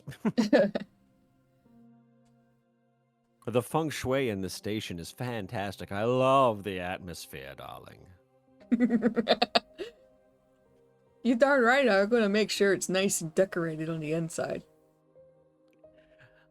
Roll for station aesthetics. Oh, it's slums. Oh, it is all slums. Oh my god, it is 40K Hive City level crusty. Oh no. So we can skip the atmosphere stuff. All of that fun stuff we get to scroll past. Woo. Hydrographics. The hydrographic code measures the amount of surface liquid and hence the amount of dry land on the world. I mean, it's all land, baby. It doesn't have asteroid. Do you think it would be so? Well, moons can't moons have liquid? So wait, so we're still talking about our construct, right? Our station. Yeah, but oh yeah. Yeah, it's a station. It has no natural anything, Well, so it's not going to have an atmosphere. It's not going to have water. It's not going to have land. yeah, I might It's have been imagining it being built into an asteroid. Which I think in that case, though, we would still say that it is Probably not. like yeah, what the players are going to be experiencing is still going to be like a physical construct. You can make that way for like lore purposes or for Yeah. style, Let me or go just be a find that big, picture. or just be like a big metallic entity, like Chuck said, kind of like the stations in No Man's Sky. Well, yeah. I was gonna say they got different ones on those too. Yeah. I They're all remember. still like big metal things, typically. There we go. This is the image I was starting to have in my head. My mouse. My mouse. There we go. But it's kind of like built into a big rock. Yeah. And but like I said, like you're not really gonna at that point the surface isn't like your ship's not really landing on the rock and you're not wandering on the rock. The station is still like where your feet will be.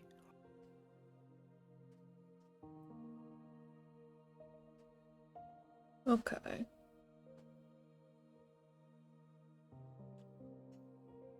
So did I put that? Okay.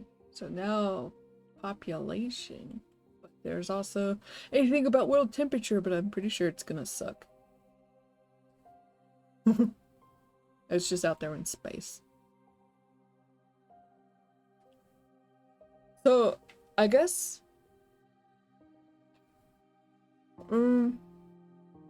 okay. So planets with population 3. Well, how do population is generated with 2D minus 2. However, the referee may like to introduce extremely high population worlds at their discretion. Well, I would think. So it has some helpful descriptions on the side. Because I know this is supposed to be, let's see, less than 1,000 kilometers. I have no idea how far that is. Hold on, I gotta go. I gotta go convert it to American. A lot. And then I'm gonna go grab Google Maps and the ruler. So 621 miles.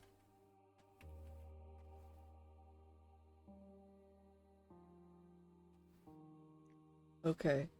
Yeah, and a suggestion is maybe it's like very populated. People are packed in there like sardines. Yeah, I was thinking it could be pretty hopping, but it could also be pretty dead. Well, I would say so if it is a complex, because we don't know the purpose of this complex, right? I would say that this is a docking point for gas miners, because like how your ship can refuel with gas, like but it's unrefined. You would probably have quite an industry around the fact that we have a gas giant to mine, quote unquote, unrefined gas and then take it to refineries to make more potent like ship fuel. So I would imagine it would be somewhat populated, yes. So this is quite big. If I drew a line from the bottommost corner of Wisconsin, it takes me to the almost exactly the top corner, the top left corner of Minnesota. If this was like the maximum length. Mm-hmm. So even if we were to do like less than that, we could have quite a few people in here. Quite a lot, yes. All right. Okay, so if that's the case, maybe we could just roll then. And just not like if I get anything higher than 8, I would just roll again. Because at 8 it says present day Earth. And that's not gonna work. And then so 2D minus 2. Oh, I got 8 minus 2, that is 6. So we have millions of people. So in between an average city and a large city. Welcome, welcome. I think is appropriate, yeah. Yeah. Okay, cool. So yeah, all right. That's good. That's still some sort of exciting. This is actually I think this is actually kind of maybe about the size of the station then. Maybe smaller. Or bigger. Maybe the asteroid itself is bigger, but the actual like station on it is kind of smaller than the rock. Like it doesn't take up the whole asteroid. Yeah. What was the number? 6? Okay. Boink. Alright, so now government type. Government code indicates a range of possible ruling systems determined by rolling 2d minus 7. Wow. And adding the planet's population code. Oh, so I rolled 2d minus 7, and then I add 6. So minus 1. Yes. The common contraband column on the government table determines goods such a government is likely to restrict, but should not be taken as a universal rule. I like how they immediately were like, contraband. Because everybody's gonna have the spice runners. We love our smugglers. Of course you're gonna have smugglers. Why else would you play a sci-fi game? You are being consumed in chat, by the way. Yep, I've been given the ritualistic greeting. Takes extra green today. I did have some green onions in dinner, so that and Grunions. the overlay. It probably tastes like green onion.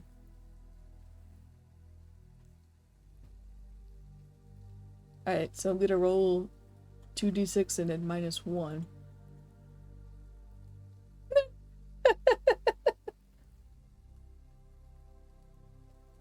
I got 2. No. Participating democracy.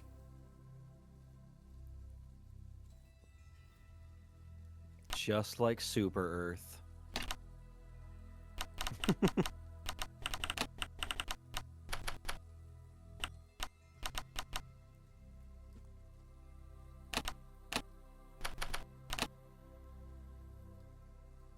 So ruling functions are reached by the advice and consent of the citizenry directly. That's kind of cool though for a station, you know? Yeah. Like it's not a corporate owned station or anything. It's a It would be so kind of like how my brain was like, this is probably like a miners thing or whatever, like a gas miners thing. It's like a union station. It's probably like a labor union kind of thing. That's maybe, or like something akin to that. Like it's, I don't know, because of how it's named. I'm thinking we might be cool. We might be cooler than that. We might be this cool little, because it also, for examples, it says like collective and like tribal. Huh? You trying to say we're a commune? Is that where this is going? Yeah. Are you trying to say we're a dirty commie station? We're a collective. We're the headquarters of. Yeah, we're the headquarters of Space's industrial workers of the world. I'm just thinking, you know, maybe go. Maybe the founders, you know, were an extremely wealthy artist and an extremely wealthy musician, and you know, we were like, hey, we're gonna go build on this asteroid and just build a cool hangout. And it turned out a whole bunch of people said, sure, me too. Let's go. As long as we're not like Bioshock Rapture kind of everybody has freedom, that's not what we want. Our example, contraband, is drugs. Tracks. I think my favorite sci-fi contraband is space fuel, which is basically this once again comes from the X series of games. It is basically the sci-fi version for moonshine.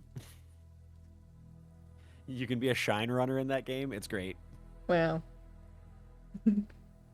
Gas miners have charted space unite. So rivals, factions, connections, and colonies. Government code determines the dominant government type on that planet, but there are usually other factions, such as rival political parties, cultural groups, religions, rebels, and so forth, who oppose the government. What if those are the corporations? The corpos don't like that we're this chill democratic collective chilling on an asteroid. This is slowly fading into like Battle of Blair Mountain territory. I'll have to take your word for it. I don't know that was the like Kentucky coal miner like of the Union thing where like they actively got into a shootout with like the National Guard. Oh wait! I think Cheeky made me watch a Wendigoon video on that.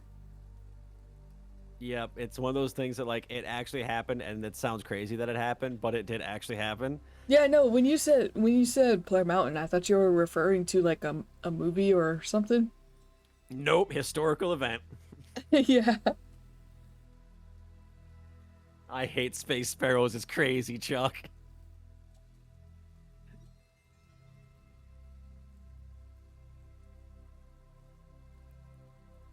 So conflicts on a planet can involve travelers. Yep. Roll D3 to determine how many factions there are on the planet, with DM +1 if the government is 0 or 7.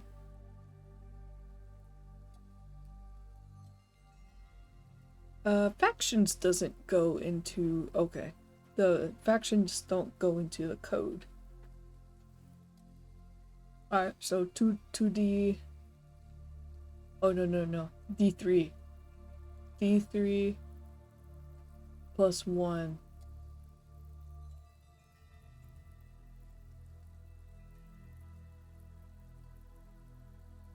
That's a lot of factions for this little rock. Well, it's like a big city. I mean, that's that. The factions can be anything from political factions to gangs. What was... To like the mailmen.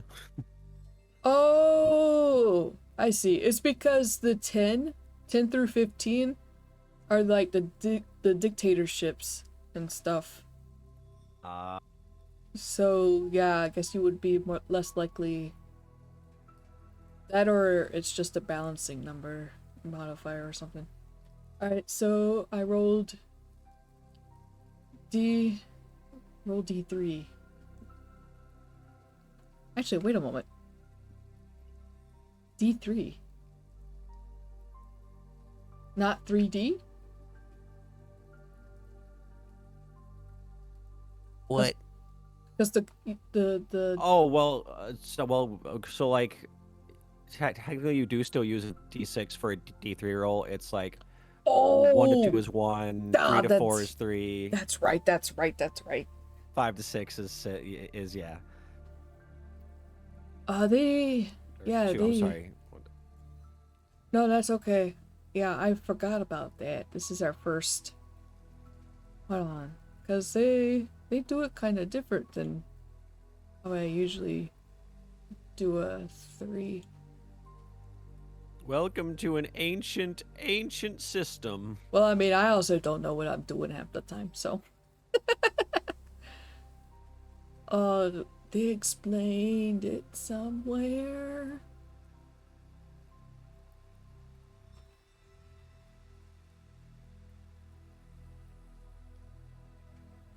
Oh, here it is. D3. So 1 to 2 is 1, 3 to 4 is 2, and 5 to 6 is 3. Okay. Oh, I cleared my dice. Oh, but that's okay. So I just need to roll once. I got a 3, so that's a 2. Okay. So keep that in mind. 2. 2. Remember the number. Alright, and then 2 plus 1. That makes more sense. I was like, wow, 3D. Thank you, London. Yeah, get me the 10 followers. That's all I have left to get verified. And then give Zach all your money. So 2 plus 1 is 3. So we have 3 other factions.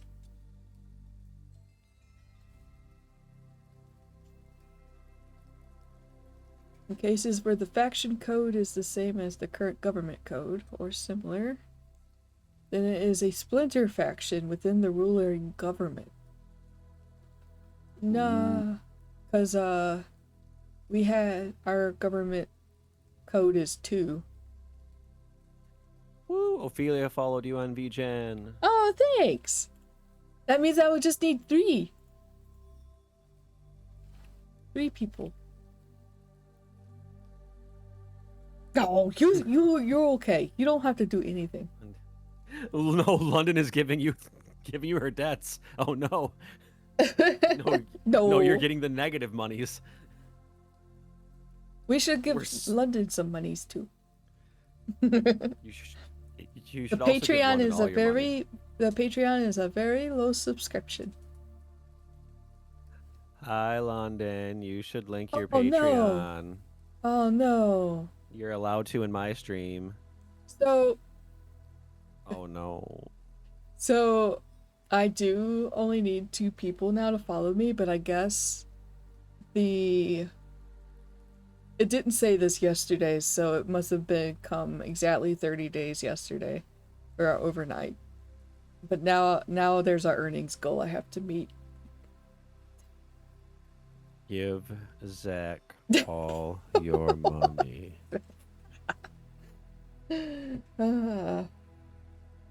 My next paycheck is going to be flushing out the rest of my emotes, so money. Okay. Alright, no more about me and money. I was just about to shill you. What do you mean? We've already been shilling me. But you know, we should shill the bear. Follow Nick. why did it not let you post that link? I have that available. I'm gonna gnaw on Twitch's scalp. Send me your link. I'll post it myself. What link? I told London to post to post her Patreon. And I got an eye roll first off. And yes, I make music and I take commissions. It's true. He does. I can't make music. I mean, I could make music, but it's gonna be like do do do do do do do do do do.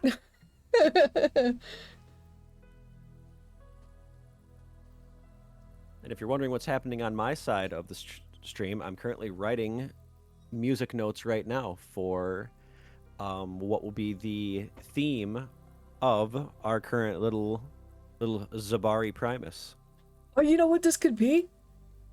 Yeah, Well, you know what it could be? Like you dock into station, you know, and it's, you know how you go into like a store and it's got like, you know, jingle playing or something? It could be like music that you hear when you enter the station. Oh no, it's gonna be like a 10-minute soundscape for the entire. No, my notes are almost done already. Actually, Okay. as soon as we decided, hey, this is an asteroid-mounted space station with a blissfully nice government orbiting a gas giant, I was like, oh, I got this. I just think that not everywhere has to suck. No, Because this if is our everywhere galaxy, sucked, goddammit. if everything sucked, then why bother? You know? There has to be some nice spots to make the bad spots worth going through. Also, your website didn't suck. It just needed a little bit more oomph. Alright, so we got, shoot, how many factions was that again? Three factions. Oh no, wait. We don't have 3 factions. We rolled a 3. And we get an obscure group. Few have heard of them, no popular support. Oh, that's just like the chess club. It's the Corpos. It's the Corpos. It's the single monopoly man wandering around our station being like, hey, wouldn't it be cool if this was privatized? Wouldn't you love this? You want to pay taxes? We could make sure you are more neat. money if you just, you know... Have you considered trickle-down economics?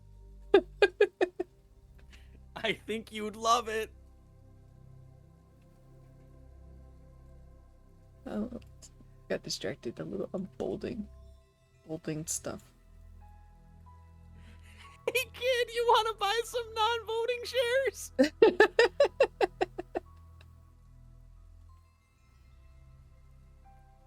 Okay, so rival faction, obscure group you have heard of and has no popular support.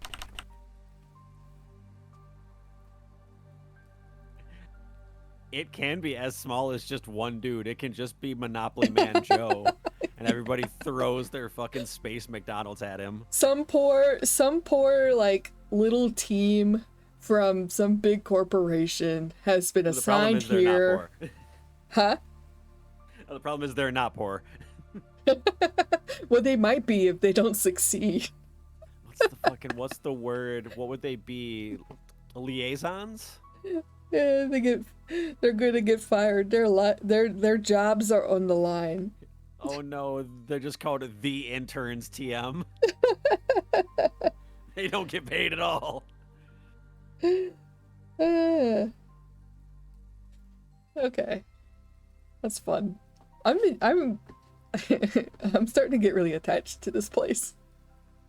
Yeah, why do you think I changed this entire project from scoring the entire star sector to scoring this little station? I mean, I'm not too surprised. When I was like, oh wait, we gotta do this, you roll per hex. I'm like, oh, because I thought there would be like clusters or something. Because I was misreading what world was. I thought world was just the planet. And so I thought the hexes were going to form kind of like clusters or something. But no. No, and that is kind of a misleading like phrase, because we think of the world as like a planet, but yeah, it's more of like the world that exists within this hex. Yeah. And I mean, there could be other planets in this hex. Yeah. It's just that the most noteworthy one is the Zapari Primus. It just makes me think I'm saying safari. Mm-hmm. And the thing of it is just like, the reason why that's like the main one is presumably that's like the planet that is attributed to this like little sector as either like the grander faction or, you know, federation maybe that discovered it, or a company, etc. It's like they said, you can add more planets and like subplanets and locations as you need to, which would be like, let's just say there is a small moon or something off in the distance that maybe is opposite in orbit of our station. That would be like a Zabari Secundus, right? That would be the secondary planet. Right. And maybe it's a hellhole. We don't have to fill that out. You decide that when you play. Yeah. So, it has a table for cultural differences, but like we sort of Just have a fill in vibe. just fill in what we came up with. Yeah, and it seems like a lot of these are kind of negative, like sexist, It's supposed to be, conservative, yeah. xenophobic, Same taboo. thing.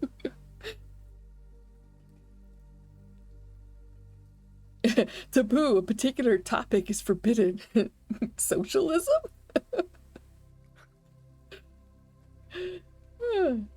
So yeah, we don't degenerate. Well, I think. Oh, it No, doesn't I mean think- that. Look, It was different use of the word. mhm.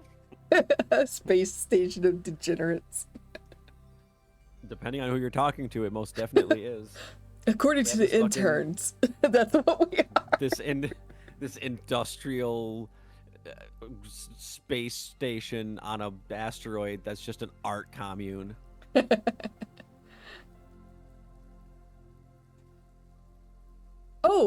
Oh, my bad. It's a much bigger table. It's a D66 table. That's my Oh, bad. that big. There's more stuff on here. That's possibly even thick. Fashion. Underdressed Fashion. travelers have no standing here.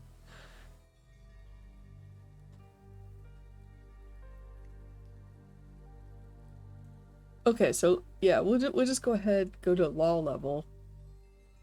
Law Look, level. London, how do you feel about D666 tables? But London, this game only uses D6s.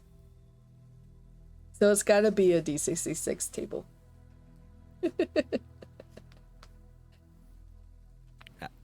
I just like Morkborg. That would be another point against Legends of Akaroth for London too, because Loa has some D66 tables.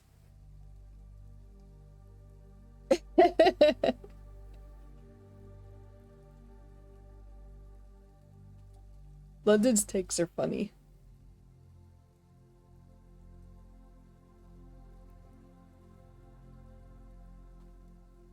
Sure. Yep. Whatever you say. I just rolled the dice. I roll dice, I read funny thing. Yeah.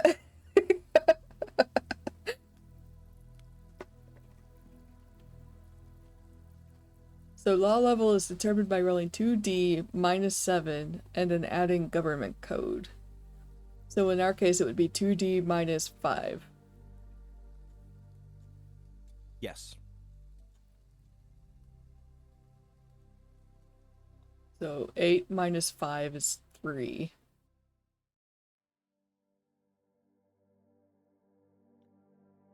Oh, that's what it means by a law level? Like how much law is in like the world? Like how much police? No, it I says no, it equates to what weapons are banned and what kind of armor. Oh, because yeah, okay, so I'm understanding now. The last two things that we were rolling for are directly related to like players and how they have to behave. So like if they're xenophobic, right? Because we kind of talked about that with like that color system.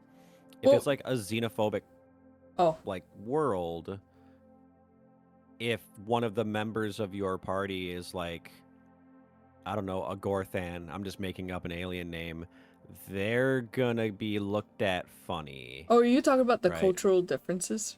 Cultural differences, and then the law level is like, all right, so if you step onto this station and you're wearing like military grade armor and you have the cellular destabilizer turbo shotgun 9000, they're gonna be like, hey, no, put Yeah, that thing back where it came from, or so help me. yeah, represents the relative force of law extant on the world. High law level indicates that visitors to the world will have their activities curtailed. law level determines two things in particular. What is illegal for travelers to possess on the world, and the likelihood that the travelers will run afoul of the law. I had skipped that part and went straight to the what do I gotta roll part. That's my fault. You also just read left and right and that'd be a weasel.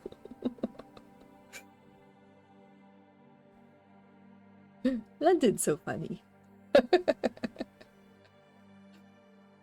No, I love London's discussions and the Discord conversations. I have learned a lot. My brain has gotten so many wrinkles. So wrinkly, just raisin level of wrinkles. Yep. Do I feel any smarter? Not really. I don't think I've gotten much smarter, but I feel smarter. I'm learning things about obsidian. Whoa. That's crazy. I'm just figuring stuff out on my own. Who'd have thunk? Oh yeah? Would you find out? so- I'm gonna go look. So I tend to organize my notes with like a general bullet point and then sub bullet points. I'm like, hey, wait, that's an arrow. I wonder. I can collapse them. Yes! You could do that with headers too. I could. Yep. But Do you know how to do a header? wild.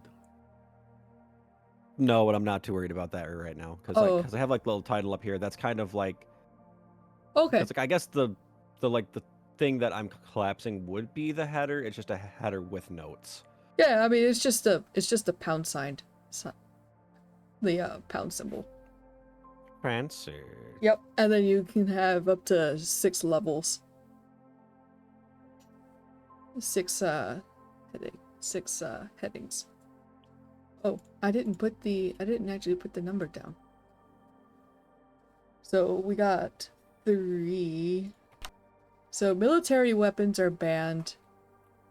And then what's it say about armor? Does it say anything about armor? It says flak. I don't know what flak is. Flak is like a level of military grade armor. Like a flak jacket is like it predates the bulletproof vest. Oh. So So that's like you- like an actual like piece of armor that you would wear for like your defense. Kind of like it's like saying you're not allowed to walk around this place with like plate mail on. Gotcha. But, Yeah, so but, I was like, about leather, but like leather armor is fine, but plate mail is banned. Yeah, so anything more high tech than black would not be Yeah, yup. allowed. Which this seems like fairly basic,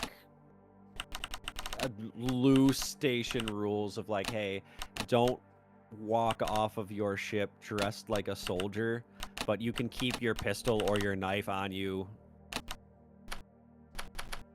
That kind of thing. Yeah, sort of a good like Rim World Yeah, station rule. Yeah. yeah. Outer I was Rim gonna say this feels station. very suitable for our. We are station. vaguely so like I know we made a joke about like space westerns, but like outside of the commune, that's also kind of how like a Wild West town would be governed.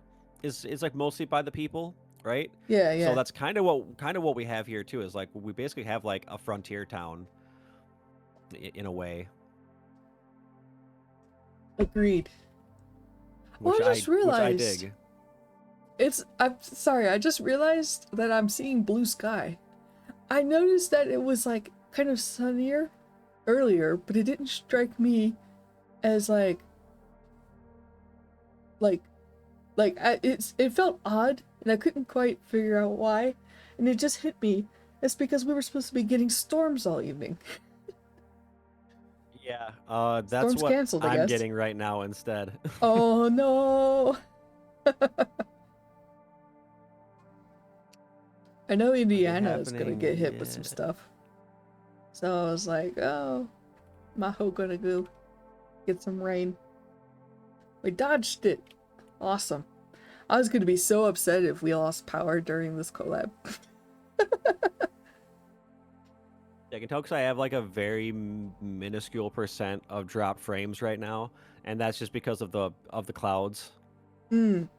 Because my internet does come from space. Yeah. Okay, so we got the law in Travelers, and then I'll actually read everything, not just the what to roll.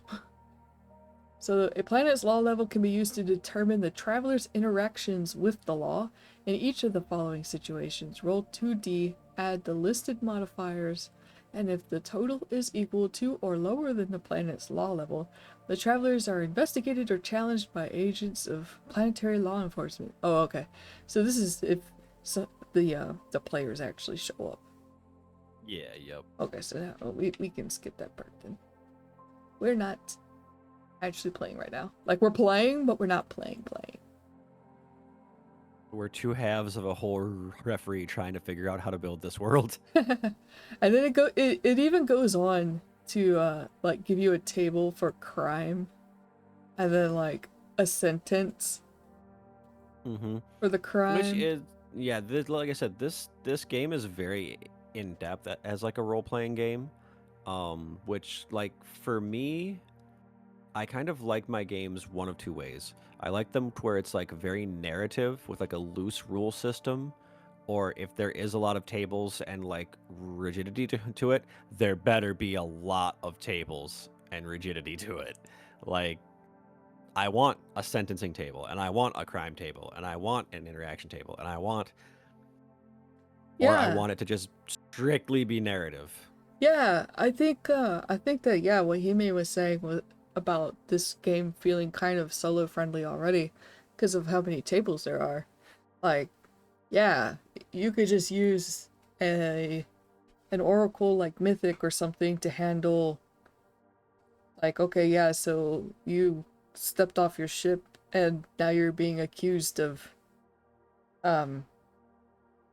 thievery that you didn't do or something. And then you could use a oracle like Mythic to, use your like persuasion skill or something. And then, like, does it work?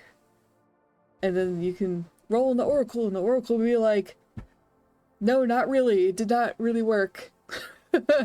And you can go from there. You're going to space jail for committing space crimes. So the next one is Starport. Starports are the arteries of interstellar commerce. These ports Two for shreds, space. you say. Wait. I was making a comment. You're good. Oh. These ports for spacefaring craft range in size from a landing field with rudimentary radio beacon and hydrogen fuel still to city-sized edifices where tens of thousands of ships land daily.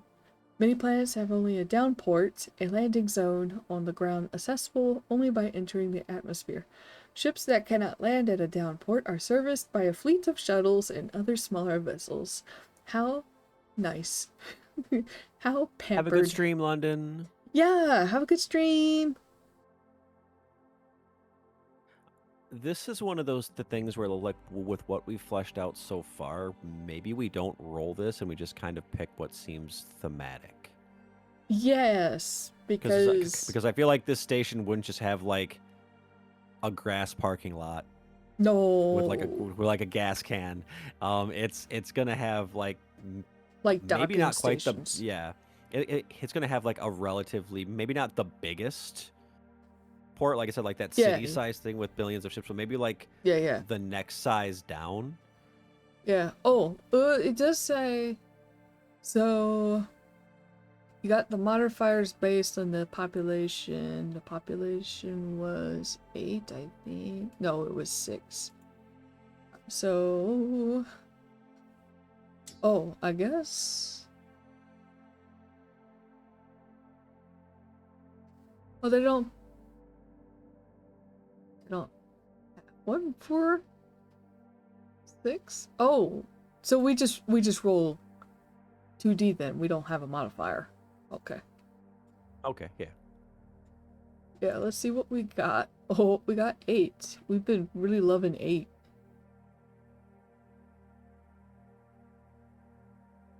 C. Starport Class C. which would be, oh, okay, routine quality. Do I put the number?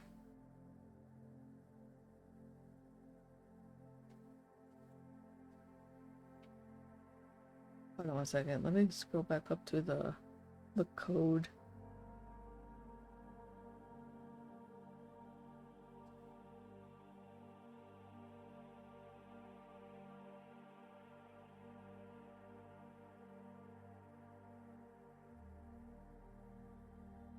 So 0 through 9 are represented by numbers.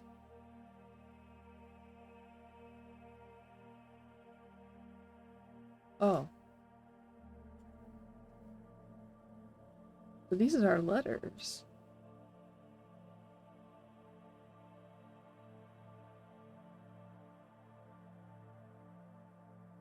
Am I misunderstanding this? I might be misunderstanding this. First component is the name. Yeah. And then I have a Zoom thing going on here, so it blocked out. And then second component is the 4-digit number is the hex location on the sector map, which would be 0101. Spaceport quality, the size, atmosphere.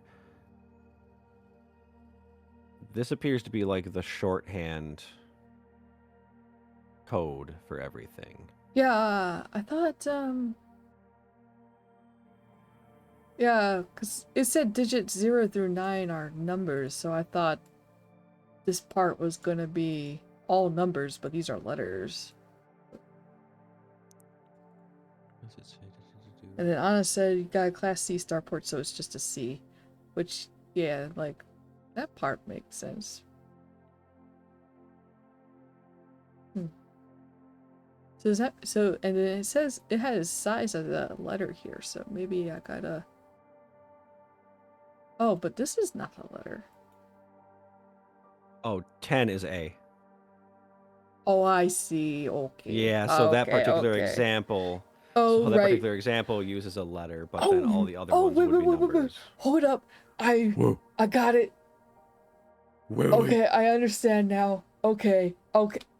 It's not talking about the first digits in the code. It's talking about numbers.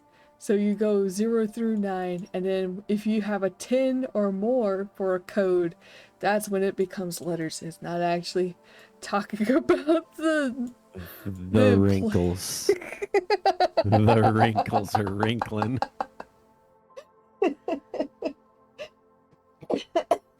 Let's go. Oh my gosh. I thought I killed you for a second. Like there was like silence. I just heard like mouth noises. Like yeah, like, that was nope, no. That was me muting my mic so that I could cough. I'm choking on my spit. Zach is just on the floor actively dying. Oh, my music ran out. I leaned back in my chair. Oh my gosh, I feel so... I feel silly but smart at the same time because I'm like, oh my god, I cracked it. After sitting here like like a dummy. It's a so starport quality is a C, so it's okay that it's a C. Oh, I can't believe I misinterpreted that. It's just Scooter's garage. Okay. No, it's no, that would be poor, I think. So fuel is unrefined. I mean, that kind of makes sense because we're right next to a gas giant. Or at least I'm gonna... We're not a refinery. Yeah. I'm just gonna... The old man is scooting his butt across the carpet. Thank you, sir. Buddy. Thank you for doing that. That's not good. No, I know why though. It's because he eats the junk food. But he won't eat the not junk food. Every buddy. now and then we can get him to eat it, but usually we can only get like 1 can of it in him. And then he's like, no, I want the other stuff. You need to eat your Brussels sprouts, son. Come on. Yeah, keep warning him that if he keeps it up, I'll get one of those little like eyedropper things, but they're bigger, you know? When you Oh no. slurp up the food and then you stick it in their mouth and then squeeze the My poor boy. He's stubborn. He's very stubborn. Like, yeah, he'll be sitting there and then like, I'm hungry, and it's like, you have food right here. You won't eat it.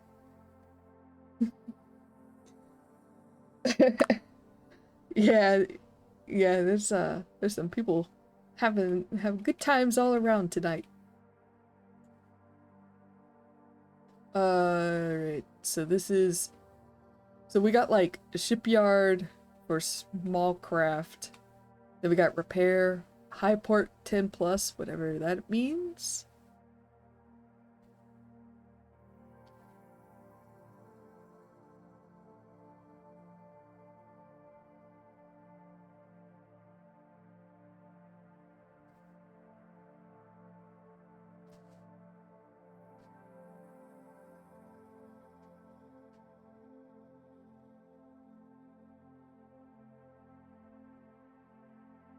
It's a high port. It tells you how to determine if a high port is present, but what's a high port?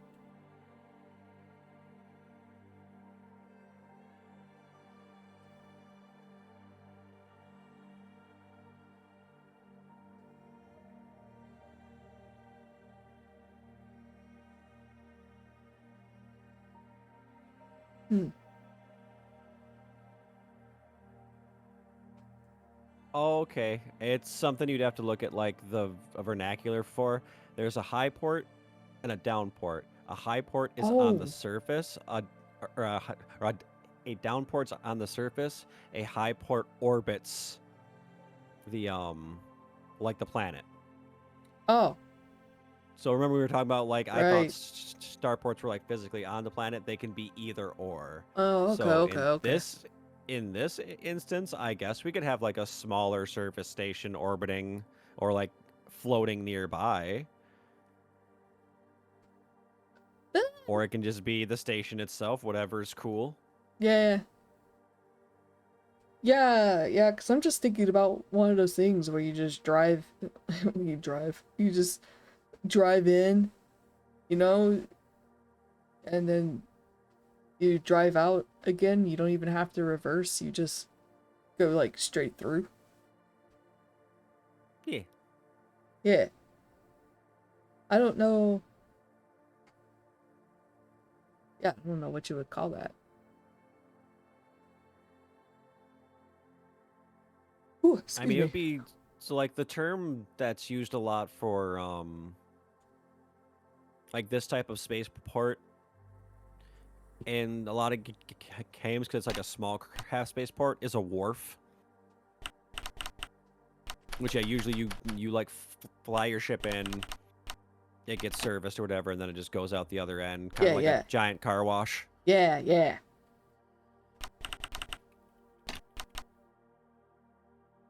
So, birthing costs.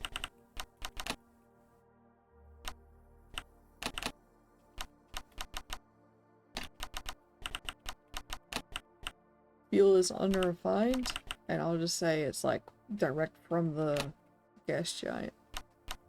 Yeah.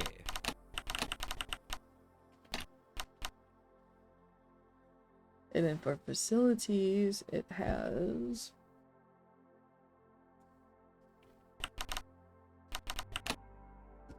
one second. Yep.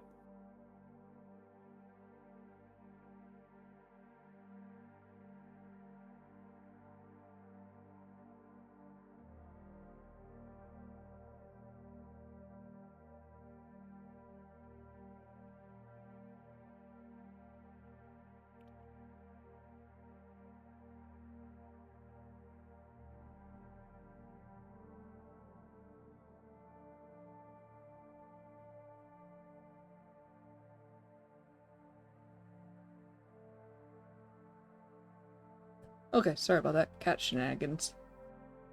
Woo! Right.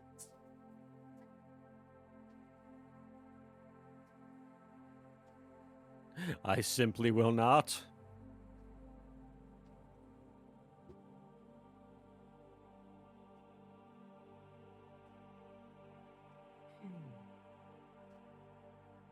Okay.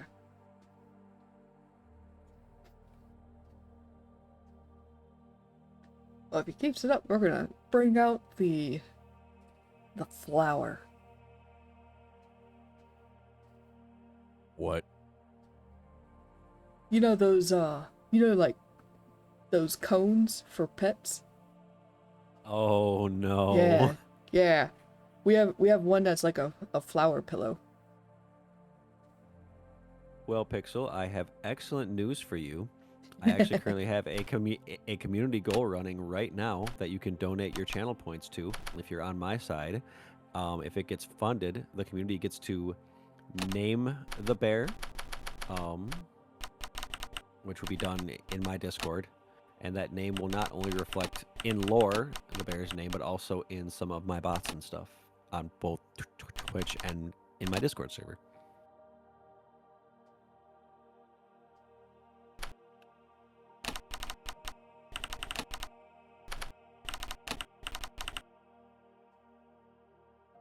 You too could get to name the bear.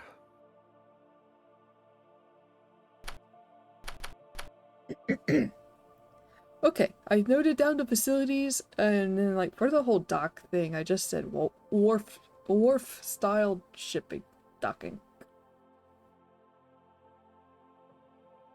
That makes sense to me. All right, so now it's tech level, determined by rolling 1d and adding DMs from the tech level table. Tech level measures the average technology presence on the planet and gives an idea of local production and repair capability. Trade with off-worlders may bring in more advanced technology. On average, a rich individual can afford technology 2 or more levels higher than the planetary average. The government may also have access to higher technology items. A planet's technology may be 1 or more levels higher or lower in a particular field, such as medicine, communications, weaponry, ship construction, power generation, computers, and so forth. If the planet is below tech level 3, then there will be no telecommunication system whatsoever except for whatever facilities the starport offers. If it is between TL4 and TL6, then it has radio and telephone communications between major cities at least, but no satellite facilities. From TL7 onwards, the planet has a progressively more advanced communications grid. At TL9, it is accessible from every point of the surface. Communication satellites become cheap and easy to deploy. So we... Interesting one. Huh? So that's an interesting one for like what we're working with right now. Yes, but it does say too that certain atmospheres require a minimum tech level. And ours is 0, so our minimum tech level would be 8. So we can't go lower, which makes sense. That does make sense, yes. Okay, cool. Yeah, that's pretty cool that that's taken into consideration. They were thinking with their noodle.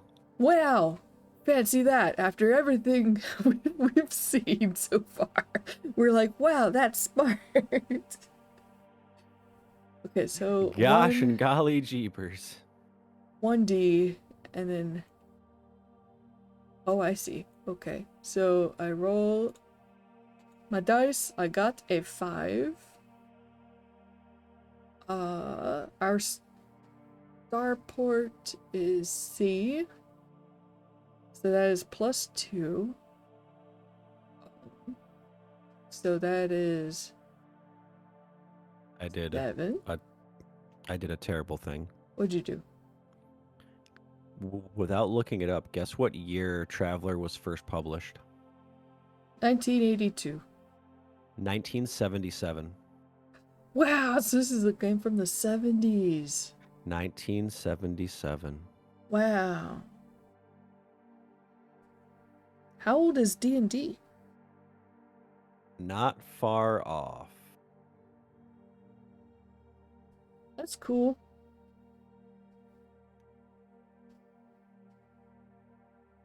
Not far off. I know that much, technically speaking. Hmm.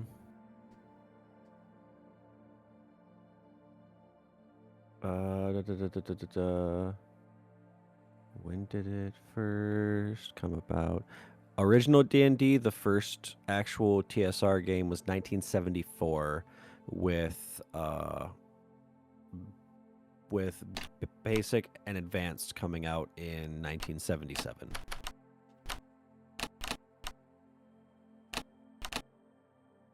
Okay. That is older than I thought for both. But my concept of like history is not so good. Yeah, a lot like tabletop role-playing games were like at their sort of beginnings and also their heyday in the 70s with D&D being a very prominent one. There's also like maces and minotaurs and a few similar systems. And all that really was because before then you just had tabletop like war games. And they're like, well, what if we wanted to use these minis and these dice to tell a story instead of just fight? And that's how Dungeons and Dragons and stuff came about. And then not long after the computer became a more popular thing, that's how we got our CRPGs.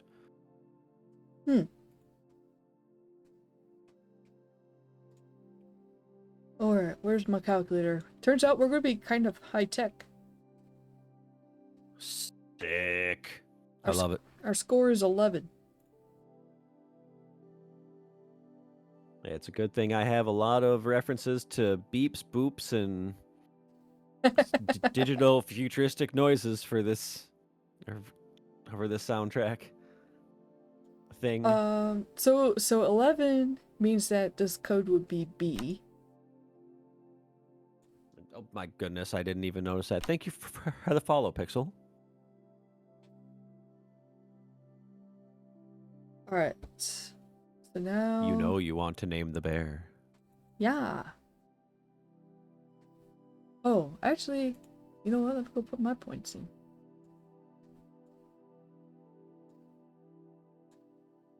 Yippee! Bear. Name the bear. It's not going to take long for this challenge to get like maxed out, but that was the point. You know what? I gotta take a bathroom break. Do it up. I'll be right back. I will take good care of your chat, I promise. Hello, chat. It's just you and me now.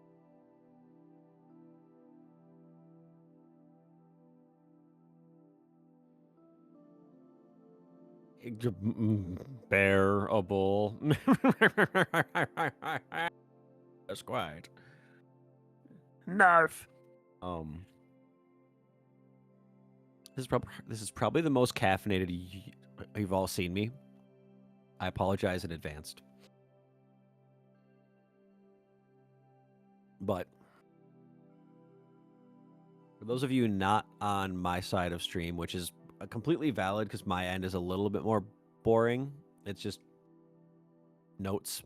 It's my madman shorthand that I use for like figuring out how I'm going to build a piece of music. I have it mostly fleshed out as far as its structure and the instrumentation.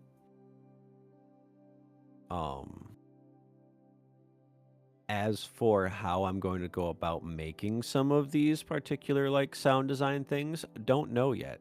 We will figure that out when we get to that point.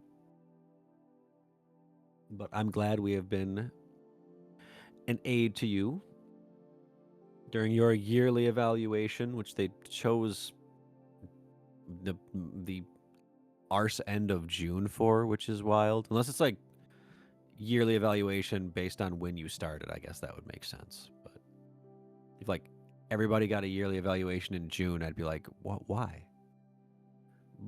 Poor K.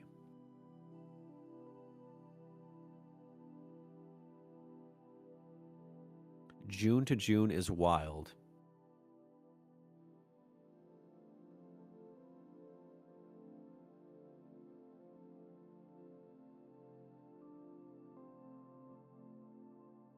Hello, yes, let me ruin your summer by telling you how much of a stink butt you are. Yes, good.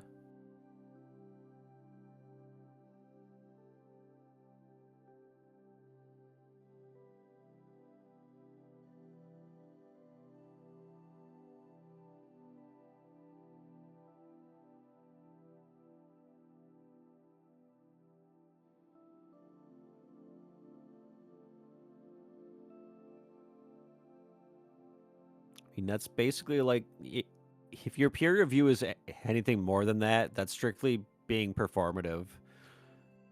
This person does their job. This person could do better. I shouldn't need to explain to you how they could do better. That's not my job.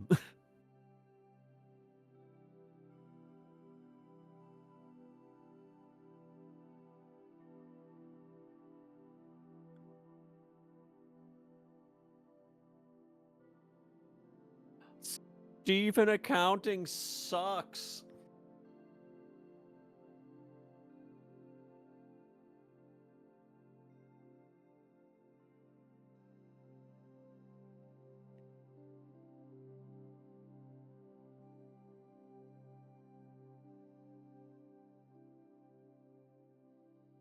Okay, I'm back. Woo! Ooh. Amaya's back.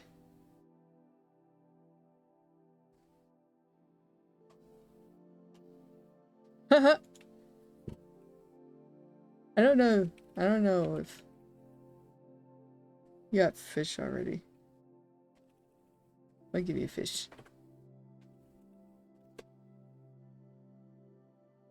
Fish for Amaya. Haha.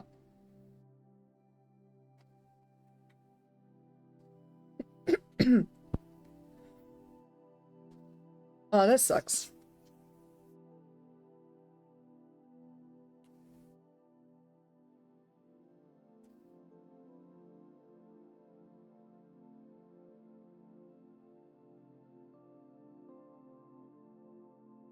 You got fish for being cool. Oh, that was for the pun. Oh yeah, that's right. You reward puns with fish. I mean, I honestly just throw fish everywhere, but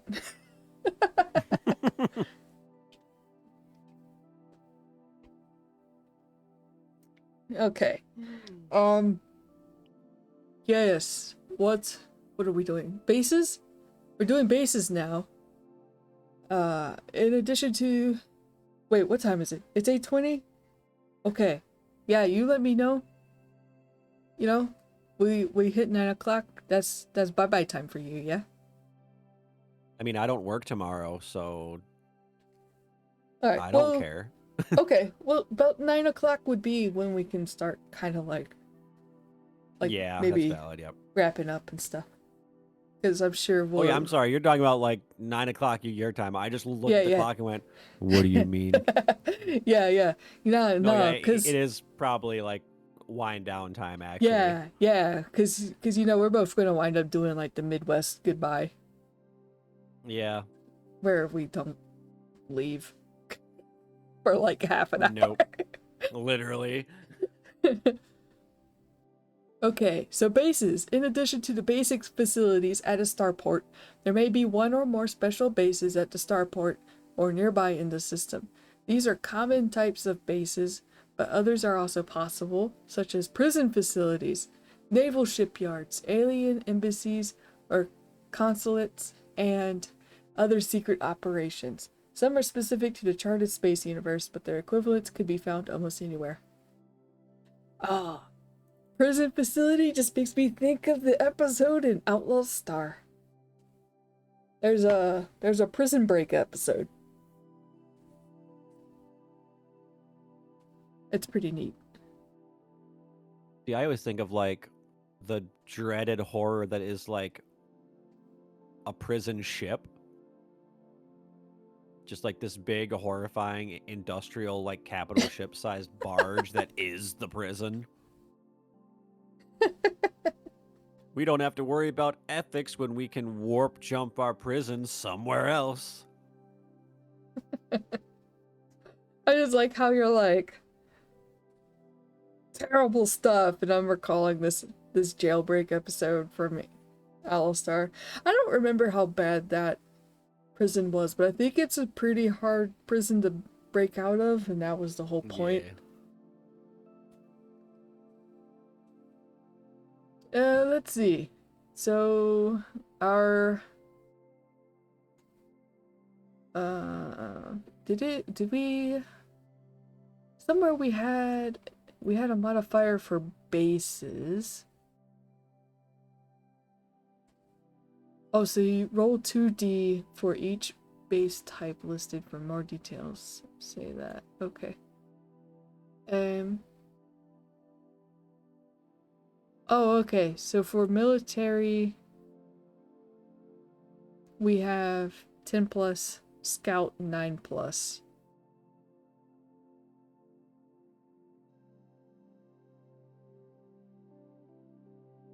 What? Wait, what?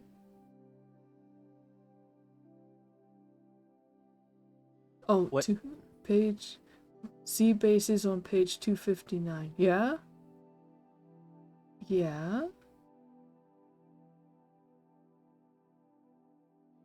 Yeah.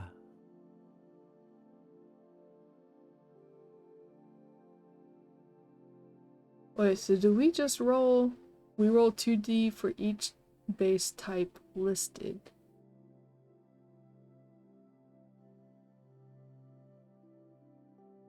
Wait. Oh! Oh? Oh. So we roll 2d for military and then 2d for scout? What does it mean?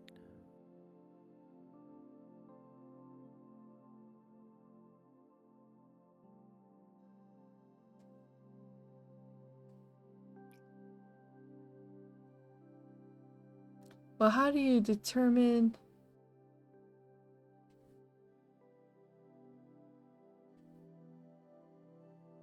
if it's one of these?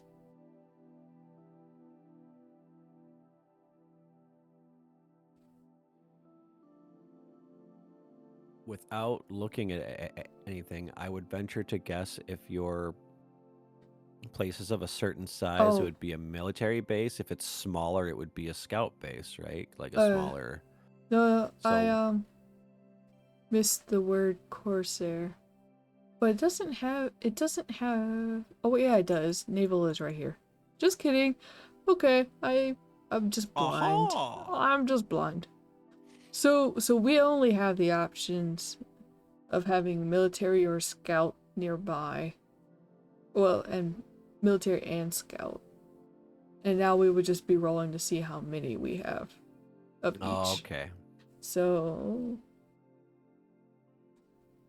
I feel like that's going to be quite a lot.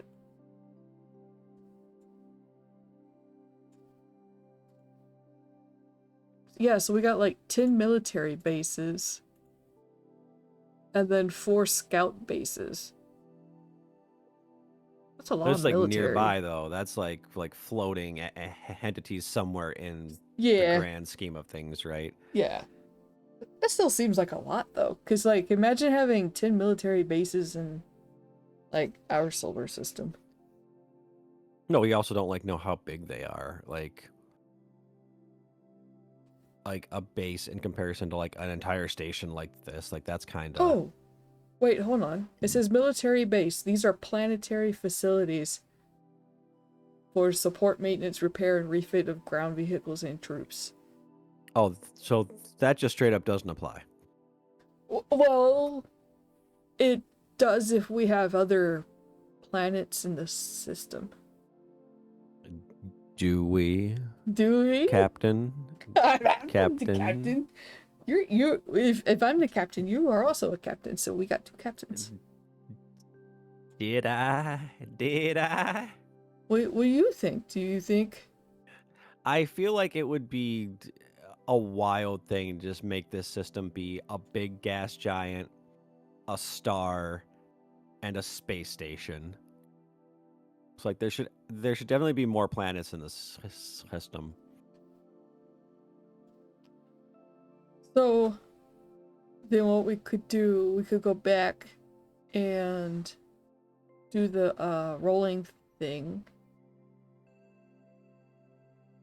We could I could just roll a d6 and just yeah, there's like this many more planets.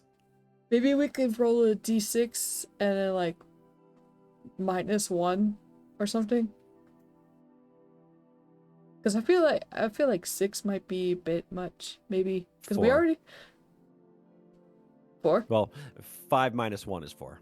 Yeah. Well, yeah, I was thinking about having like, you know, if we were playing, you know, Traveller, it would be a d6. Mhm. But I could just roll I just rolled one.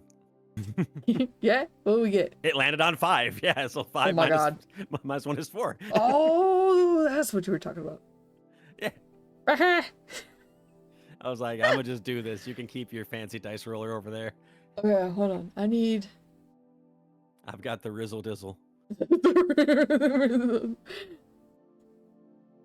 Okay. That was not that funny. Don't humor me, please. I beg of you. Okay. Your laugh only makes me dumber. What if I'm done with you? No brain cells left. Smooth, square brains right now. Hey, I said I got wrinkles from London server. I never said that the wrinkles stay. Okay, so Minecraft block ass brains right now. So there's gonna be 4 other or worlds. We could say worlds. Maybe there's another asteroid. And that's the one with the corporation. Well, I thought like it would make sense for them to have like something on like a moon that orbits the gas giant. Yeah. So we could have like a moon around the gas giant. We could have like this sort of asteroid space station. And then we could have like 2 other subplanets. Maybe they're just like a desert wasteland kind of planet, and maybe another gas planet. You know, I need to go get a plug-in. Oh, it was right there. Haha. There we go. I want to make a template. Smart idea, actually. Yeah. Okay. Ooh. Genius. I have been DM'd by Maho and I'm terrified. Oh yeah? Maho's nice. She and Cheeky are amoebas. Oh, you're not aware that I've been talking with Maho directly for like 3 days? Oh. I mean, why would I? Because that's your private DMs. I'm not gonna be up in your DMs. Well, I know you're in my vents, but I am in your vents. No, you don't understand. We have a different friendship. Maho has been harassing me for like days now, and it's hilarious because it started off as like this socially anxious, like too scared to DM me directly, so just added me in Vice's server to ask me about like violin stuff. Yeah, the rosin stuff. Yeah, and now it's just been I'm being harassed by memes. Well, like what? It's just a dude's face. What is this? What creature be you?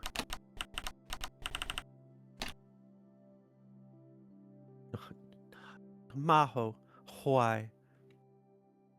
I am reorganizing.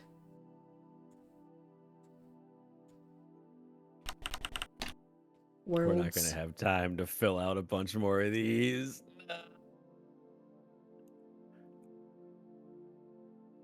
Okay. Well, we don't really have to, because it did kind of say like like the goings on for these other locations are just like up to the referee. They're strictly narrative. You just kind of make the stuff up as you go along. And since you have this documentation, I guess that's entirely up to you. Alright, hold on. This is a little hard to read. It's a little tiny. I don't want to make a hotkey. I want to make... Yeah, no, I don't want that. Where's the setting? This text is a little hard to read at this size. I don't want to make a hotkey. Where's the...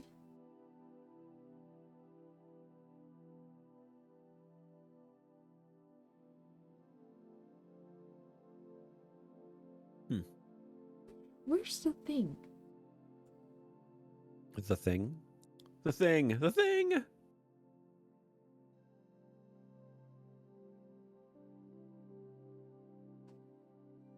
did enable it, didn't I? Yeah, I did.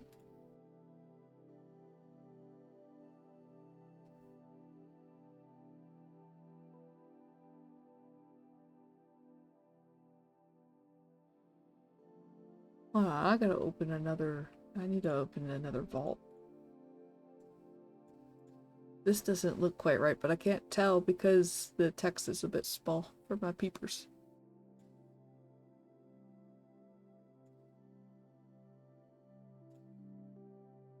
Yeah, where's the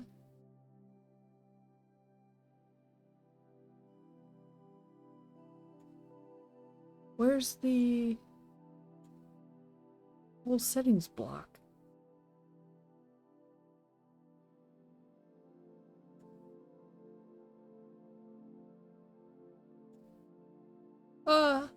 Did I hit it? I did. Okay. I will say that the downside about this theme is that for the buttons that are toggled off, they look the same as buttons that are toggled on. Oh, that's Yeah, weird. I was trying to like read the text and it's a little small, and then like the toggles all look the same at first glance. So okay, I figured it out. Okay, so for worlds, we're gonna use the world template. And now anytime we start a new note in the worlds folder, it'll be the world template blank. Hurrah. I swear it's not hard to set up. It's just that my eyeballs were not functioning. Remember who you're talking to. Yeah, fellow classes. Oh, buddy, you don't know. I mean, I have pretty bad eyesight too.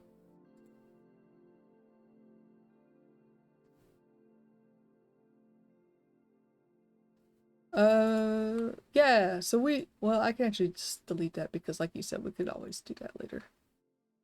But, so for bases, so we said... Quite a lot, actually, like 10? 10 total-ish, but it was like, Yeah. you said... What was it? 4 military? I think the smaller number was scout, so it's like 6 military and 4 scout. Maybe something like that. Or Okay. whatever you want it to be. Okay, because planets could have more than one military base, obviously. What's Yeah, it say for scouts? Scout base We didn't get to that offers part. refined fuel and supplies to scout ships, including retired scout ships obtained by retired scouts. They are also an excellent place to pick up rumors and news. Okay. So we got some military bases somewhere in the system. Yeah. It just hit me too that our station banned military weapons. Well, yeah, like on, which makes sense, yeah. Interesting. Very interesting. And I would imagine, theoretically speaking, I mean, we don't have anything written concrete, but like said military and scout could be this government's militia.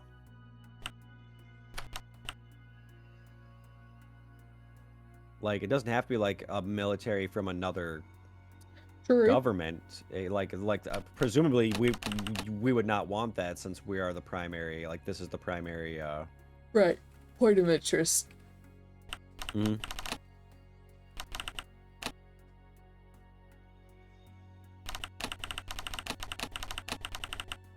Okay, so 5 of the military bases are elsewhere in this system.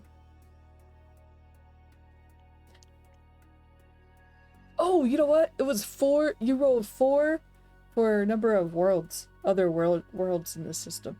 Oh, that's what it was. I still thought it was 10 total and it was split. We did read off how many scouts and how many military. Well, that was for bases. But for worlds, you rolled a 4. Oh, yeah. We kind of like rattled some off. Oh, interesting. It turns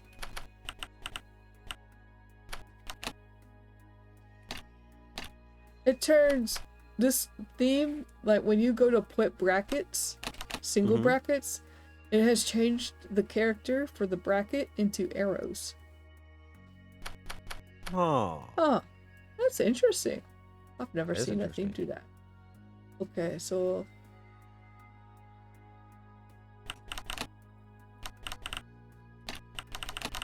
I was just gonna make a note that there's other Worlds TM. Yeah.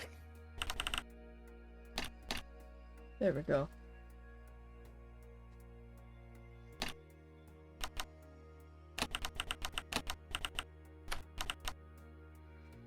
I'm so happy though that we wound up making an asteroid kind of station. But I mean, it turned out, I mean, it's not like this one. I'm pretty sure this is very different, I think. Yeah. Yeah. In my head, it's like the asteroid is like a core, and it's like coming out, like it's something that like maybe started within or on the surface of the asteroid and just kept building and building and building. So like it's like there's like a large asteroid, and then maybe like like rings or something coming off of the asteroid. Like it just kept expanding, so the asteroid is in the center, still visible. That's kind of cool. Hold on, there was I don't know which one that was.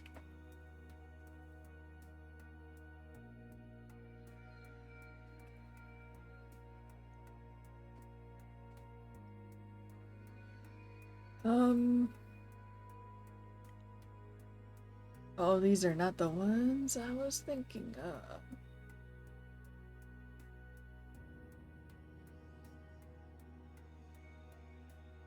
Maybe. Dude, never mind. I was trying to recall something from a Gundam, but for some reason you said Gundam, and like there's an image in my head too now, but I can't remember what one or what it's called or any of that. But oh yes, I think I found it. Let me copy the image and put it in Obsidian. I do like that I could just paste stuff in Obsidian to show. Like that. Except I didn't remember the big long stick part.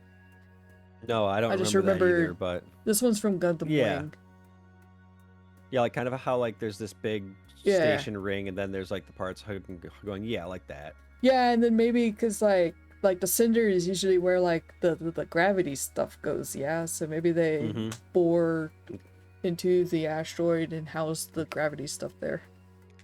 And a lot of times stations that are built into asteroids are built into like large hollowed out asteroids from mining operations, which is also like a really common thing in a lot of like freelancer and stuff like that. It's a really common thing to see with lots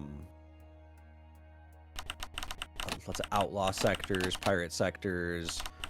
It's like, hey, we need something that maybe from a distance, obviously that doesn't apply to this one, you can't tell is a space station, or it's we need something that doesn't require as much structural construction.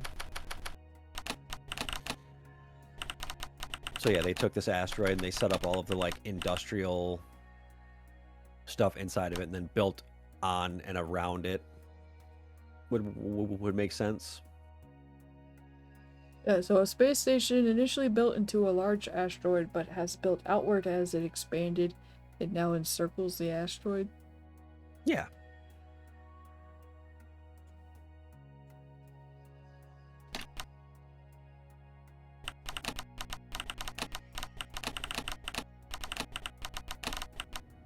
Not the big stick. I don't remember. I'm pretty sure this thing blows up. Probably. I think It's Gundam. Everything explodes.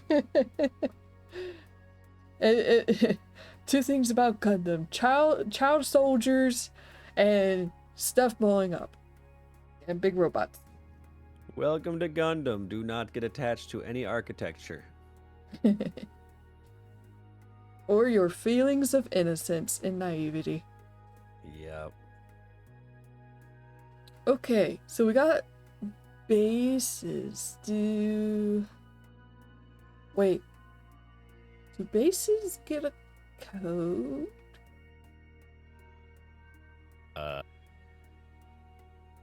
Because it said that you're supposed to roll 2D per type. I'll scroll back up to the code box. Yay. Nope, different blue box. Not that blue box. Oh, wait. Oh. Oh, okay. So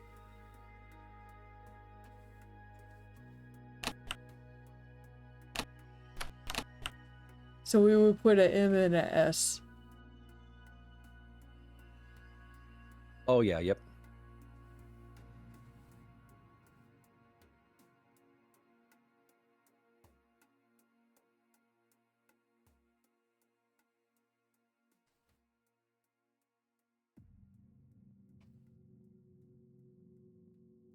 Okay. So wait, let me.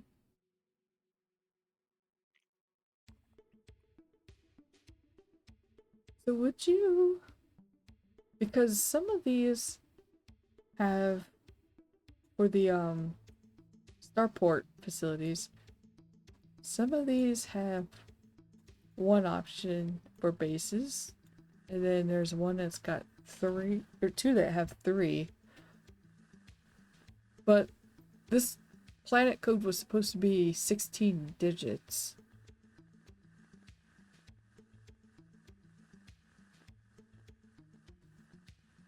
So I wonder, like, if you only had one, would you fill the other two with zeros? More than likely, yes. Okay. Alright, so travel codes. There are two travel codes in the Chartered Space universe, Amber and Red, though other universes may have equivalent classifications.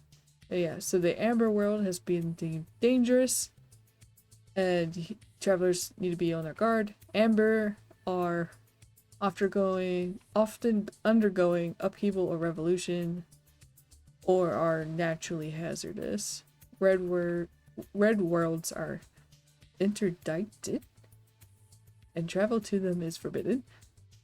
Okay, yeah, we went over that earlier. Yeah. Enforced by the Imperial Navy. Not the Navy. So a world with atmosphere 10 or more, a government 0, 7, or 10, and a law level of 0 or 9 plus should be considered for Amber. Red codes are applied at the discretion of the referee. So are you two going to play, or are you setting up a solo game, Zach? We are creating a little... I mean, it was supposed to be a subsector, but we're on 1 hex. This may be reoccurring at Zach's discretion. Yeah, let me go flip over to the map real quick. So nope, I was trying to use my middle mouse to move when I need to use the spacebar. Yeah, so this is a whole subsector, and this is our first system that we've been on. Yeah. This is our first world within that subsector, and there's X number of subsectors within a sector, 16. and X number of sectors in a map. This is the sector map, so you have 16 of these guys. So theoretically, we would fill this in, and then we would just copy paste it and stick it over here. But yeah, no, I had the intention of giving this to our, like, both of our communities as a PDF. But we it's have it's gonna need a lot more streams for that. Well, I mean, like, even if we wanted to just give this section, this hex, we now have 4 other worlds to create. Well, no, because it says straight up, like, you don't have to do that till it's necessary. Well, yeah, but I was just thinking that, like, yeah, because, like, just say you want to, say you want to. Well, I was just thinking, because, like, if we're not going to do a whole subsector map, we could just do this 1 hex. Mm-hmm. And then just, you know, fill it in a little. Yeah. Because then this could be plugged into something else, to, like, you know, anything else that people are playing or want to play and stuff. Yeah, I was thinking about letting us give the vault away too for subscribers too, like my other project, but there ain't much in here. Nope, not really. Yeah. Like, later there could be the notes for the other worlds in here, but at this time there's just this one asteroid that's orbiting a gas giant. Who wants a template? Anybody want a template? Or these pictures from some anime. These sweet weeby pictures. Kinda, yeah. These are like classics now, though. Because Gundam Wing is also pretty starting to get dated now. In my day. When did 1995 for Gundam Wing. But I think let's see, does it say when it aired in America?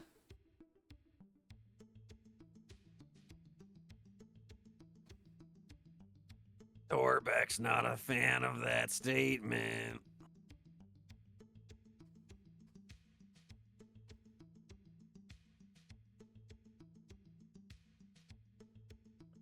Oh wow. It was actually briefly for a time not only the highest rated series on Toonami but on all of Cartoon Network. Everybody loved Gundam.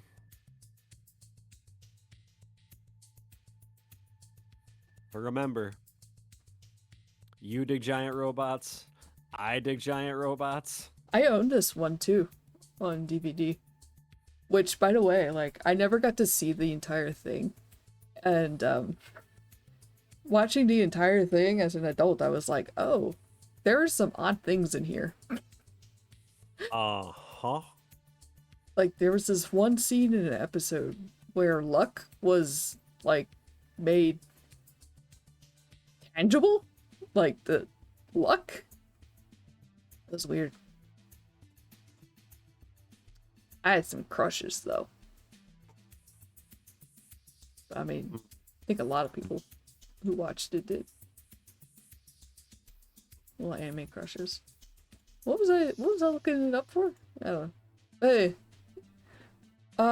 Travel code. Travel code. Yeah. Let's see. How do we determine? So these are travel codes. We're asteroid. Cause that would that have?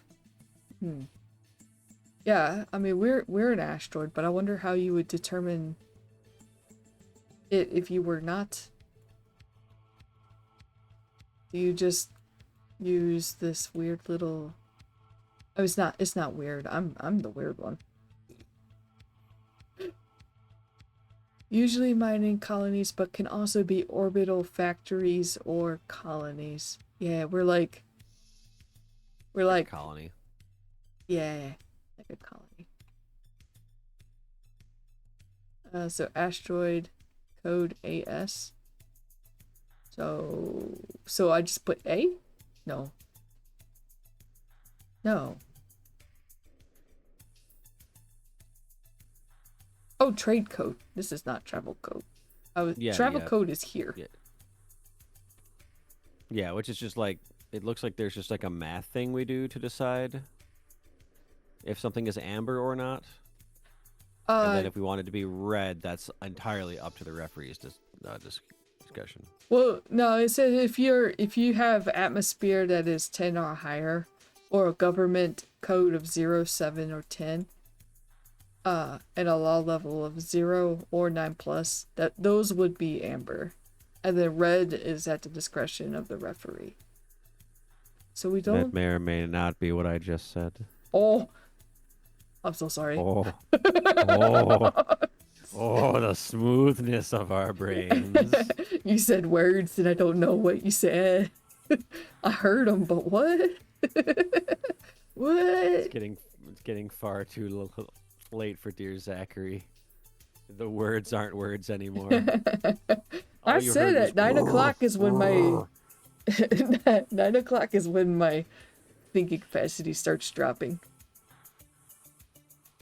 And I definitely... This is the wrong project for that. Usually too, I am not really allowed to draw after 10 o'clock either, because that's when that starts going downhill. There was, it said something else about...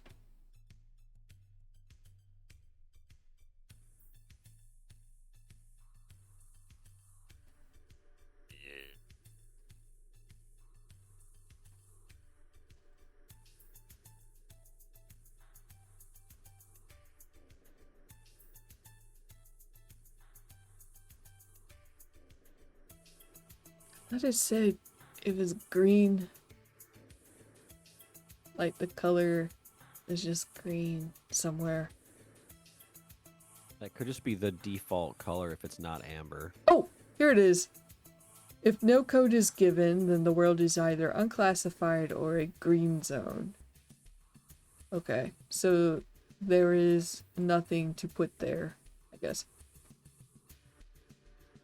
Oh, okay, so for trade codes, you do use both letters. And it just didn't capitalize the second letter, which is what threw me off. And then I got confused because agriculture and asteroid would have been both A, which would not have made sense. But now I know it is supposed to be AG and AS. They just didn't do it yeah. They just didn't capitalize. Okay. Yeah. So for trade code, we're an asteroid, so it's AS. Mm-hmm. We did the right thing, picking 0 for atmosphere and hydro.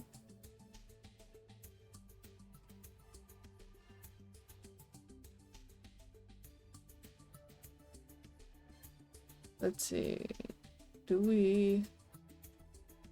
So our government was a 6, so 4 to 9 is rich. So we're rich. We're basically oil barons because we are literally right by like a source of gas, and we provide starport services Okay, so with free tech roll gas. was B, which was Buh. 11. Okay, so we don't get anything else. So we have AS and RI. Travel zone is green. Grin. But we're a democracy. And we are a fun little commune. Oil barons in space. Okay, so now I need to compile our code. So we got C 0 0 6 2 3 B M S A S R I. And then like this is supposed to be 16 digits, I think? Or no. You know what? I wonder if that is also a misinterpretation on my part. Because I thought that this because like I didn't actually sit here and count how many digits this was. And now I'm understanding that no, 16 is not what it meant. I mean, that is 16 characters. This is right here? Yep, because if you count the planet code of 0101, it is 12 after that, and then there's always a 4-digit code for where it's located. So that would be, yeah, you have 16 there after the planet name. Is that how many we have? Yes. Oh, yeah, really? 0101 is 4.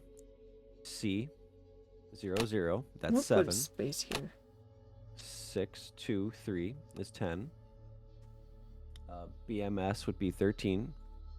I think I already miscounted. Sorry, it doesn't help I'm moving them either.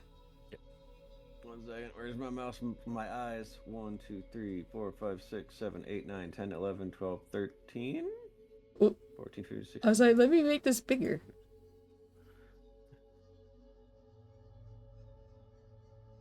So 1, 2. We have an 3, extra 4, one. 5, 6, 7, 8, 10, 11, 12, 13, 14, 15, 16, 17. It's probably because we had to put 2 codes for the bases. Well, that seems... Well, I guess, yeah, because we have 2. That's weird, though. Yeah, because their example only used 1. They only had the 1 base. So I'm wondering if we're supposed to only have 1 base. Well, it said like one. We were supposed to roll. Yeah, because it doesn't tell you about the code itself. And let me scroll. Because there's example codes in that little like hex thing that they showed, giving you the... And if they were all the same number, then maybe we're not supposed to have 2.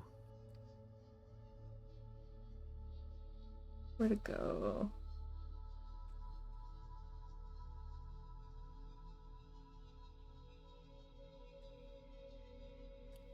Bases. This lists what sort of bases may be present. Roll 2d for each type or each base type listed. And 2d would be 2d6. But so does that mean you can? So does that mean you can roll none? I mean, because if you probably not, because if so then how do any of the examples only have 1 type of base? They also have modifiers. And I don't know, because it says 10 plus. 10 plus what? And it doesn't really... Oh, wait a minute. Remember. The 10 plus is what you have to exceed to get that, or to not get that. That's right. Oh, we didn't exceed them. So we have none? We have no bases. We have nothing, never mind. We have Let's go, no base. Lawless. We have no base. No base, no maidens, no bitches.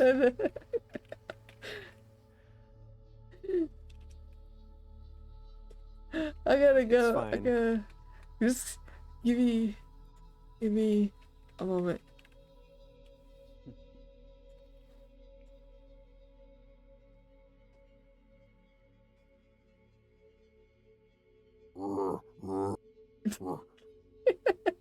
Why is this so small? Make this bigger.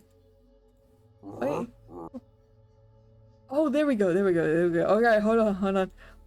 We're cooking. Thou art You gotta racist. bear with me. I'm not that Mimi. What?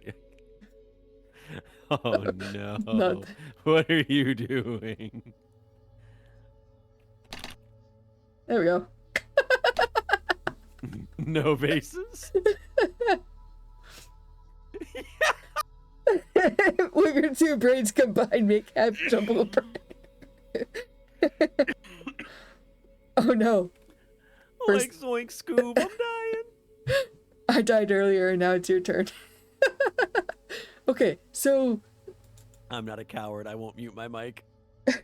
well that means we don't need, because the whole point of us going like, oh, maybe we'll have like some more worlds so that these military bases would have a place to park We on. should, just to flesh it out. That's still okay. Yeah, and I mean I think it would provide a point of friction against the Yes. the citizens of the station, because you know we're a bunch of free thinkers or whatever.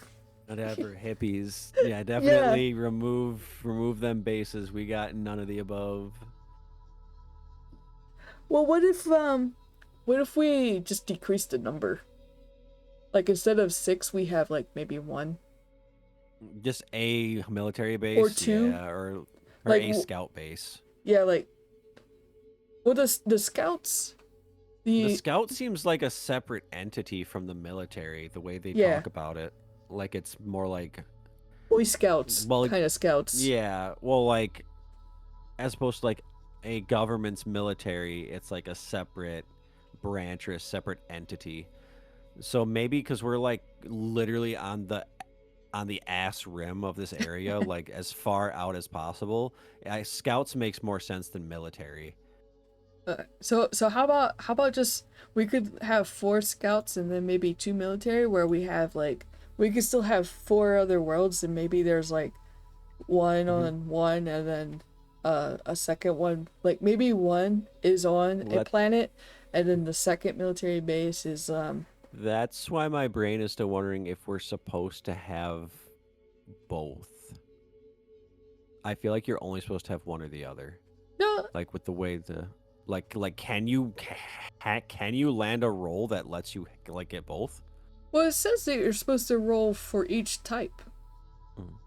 That's just wild though. And that's why they each have so we would have to have what was it, more than 9 and then more than 10? Yes, so it will have to be. Yeah, no, you can't then, because well, you'd have to roll like an 8 and a 9 to get them. Well, I was Because if you thinking roll 2 separate above, rolls. you don't get it, right? Well, yeah, it is though. That's why I'm saying. So like the number. No. I'm being a moron right now. You're not a moron. Unless it was listed otherwise. From my understanding, the number plus means you get that unless you exceed that amount, right? So like if you get at 10 or above, you wouldn't get military base. At 9 or above, you wouldn't get scout base. That seems to be how that was worded. So checks. I don't even know what that would be under. Oh, you gotta roll over to succeed. So yeah, if it said Gotcha. 10 plus, then yeah. So you have to get an 11 or a 12. So you'd have to roll.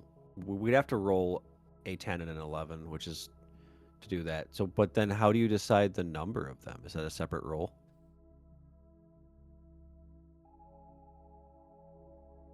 Like, where does that part come in? Because I feel like you rolled. Oh. Like those were the numbers you rolled, not the numbers that. So you're thinking we really only do get one of each? You only if we get had one rolled. of each. Yeah, I think so. Yes. Oh. Because because this is a world, right? Yeah. This is our world. So if we have 4 to 6, and they're on other worlds, they're not on this world. You get what I'm saying? Like if we have a world for like the moon orbiting this gas giant, and it has a military and a scout base on it, then this asteroid doesn't. It's going to be on that world's list instead. Oh, right. I see. Yeah, that's why I'm like, wait a second. Here we were thinking system wide for like the whole hex. Yes. Okay. Where this is just for the world. So I think we would have one or the other for this world. I would imagine. Whoa. Instead of like duct taping a military base and a scout base. Well, I still think we should get, or no, not we should. I'm saying like, I still think you could still have both a military and a scout because they're two separate roles. They also don't really tell you like what their purpose is either. Well, at least not in this section. Yeah, no, they say what the base is, but like how does the presence of either one affect? Well, that would probably be up to the referee, right? Like it doesn't say that. That's why I'm like because that's why I'm still feeling like how are scouts and military different? I mean, other than like what they do. Oh, I see. Like well, maybe it implies they're different. And then there's naval, like that's another one, like the even bigger bases. Well, it said in something else that stuff the travel zone, like the whole like amber or the red zone thing, would be enforced by the Navy. Let's see, where was it? Imperial Navy. Going off of their charted space universe. So maybe the scouts are is something else in their lore, their universe lore. And then I guess military base too would be what would differentiate. I wonder if like, so here's my presumption without actually like reading into the lore of this. I wonder if scout is like a faction of a military that's within like a world or like one hex, and then like the bigger like the maps we get, like the Navy is a greater conglomeration of, you know, like the entire empire is under the rule, like has the Imperial Navy. The military is the military of a subsector, right? It's a subsector's military. And then like the world has like scouts, like it's like a militia, a military, and like a grand military. Like that's what I'm wondering if the implication is. I swear to God, if you search through this entire book and it doesn't explain it to you, I'm gonna gnaw on my microphone very loudly. No, I see it as a it's not highlighting the search results, so I'm gonna look at the browser version because I still have it open. I saw it in careers. Okay. Yeah, so it's a scout is a career that you can Which makes sense become. because that's why it's like retired scout gets service, Yeah, etc. And so you could be what? Oh, okay. So scouts are members of the exploratory service. Scouts explore new areas, map and survey known or newly discovered areas, and maintain communication ships which carry information and messages between the worlds of the galaxy. okay. So it is a completely different faction. It has nothing to do with the Yeah. military. Okay. Yeah, and then you can have one of 3 different assignments. You could be a courier, a surveyor, or an explorer. That makes much more sense. Okay. Yeah. Because in my head, I was like, it's like 2 different tiers of like military service Yeah. being in the same place just seemed kind of weird. Like that didn't, but Yeah. it's literally like one is not So- military adjacent at all. So I was kind of more closer in that regard by going like, whoa, like Boy Scouts. Yeah, kind of. Or like the Pony Express, I guess. Yeah. Well, I think they're relaying information Trailblazers. about their findings. Mm-hmm. Okay. All right. After that, so we've determined that we have no bases.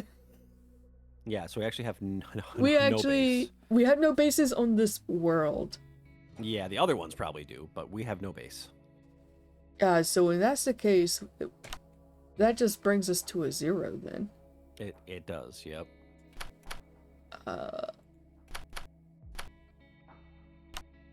then that should leave us as a 16-digit. Yep, there we go. And we just got rid of 1 digit. I think I'm gonna put, oops. Put Oops. hyphens here instead of spaces. So it feels more connected. Okay, so there we go. We have our planet code, guys. It was Zakkariiart 0101 C00623B0 -AS-RI. We did it. Yay! It only took 3.5 4 hours. Well, 4 hours on my end, but yeah. Thank you, Pixel, for sticking around through all of this. I think everybody else abandoned us for Hime and Cassie playing Deep Rock. And yeah, and then that's it too, because now you hit the index, which is actually really nice. Oh, you know what? I bet. Nope. Ophelia is still here and is making sure I drink water. Thank you, Ophelia. Oh, never mind. I was like, oh, you know what? Watch scouts be on the index, but no, they're not. That is so wild. I mean, it's once again, this is a game from 1977 that just keeps being updated, not redone. I mean, it's pretty cool though that it has an index in the first place, because I think this might be the first game I've seen, and it's clickable too, which is really nice. A lot of larger games like this, especially once you get into sci-fi or another, like Cyberpunk is another one. If you've never like gone through the book for Cyberpunk Red, it has an index too. Nah, it's not. Like Cheeky's got the video game, and I played a little bit of it, and then I got like stuck in one part, Yeah. and the game kept crashing at that particular point, and I was like, I'm good. Yes, well, But I've wanted to go back.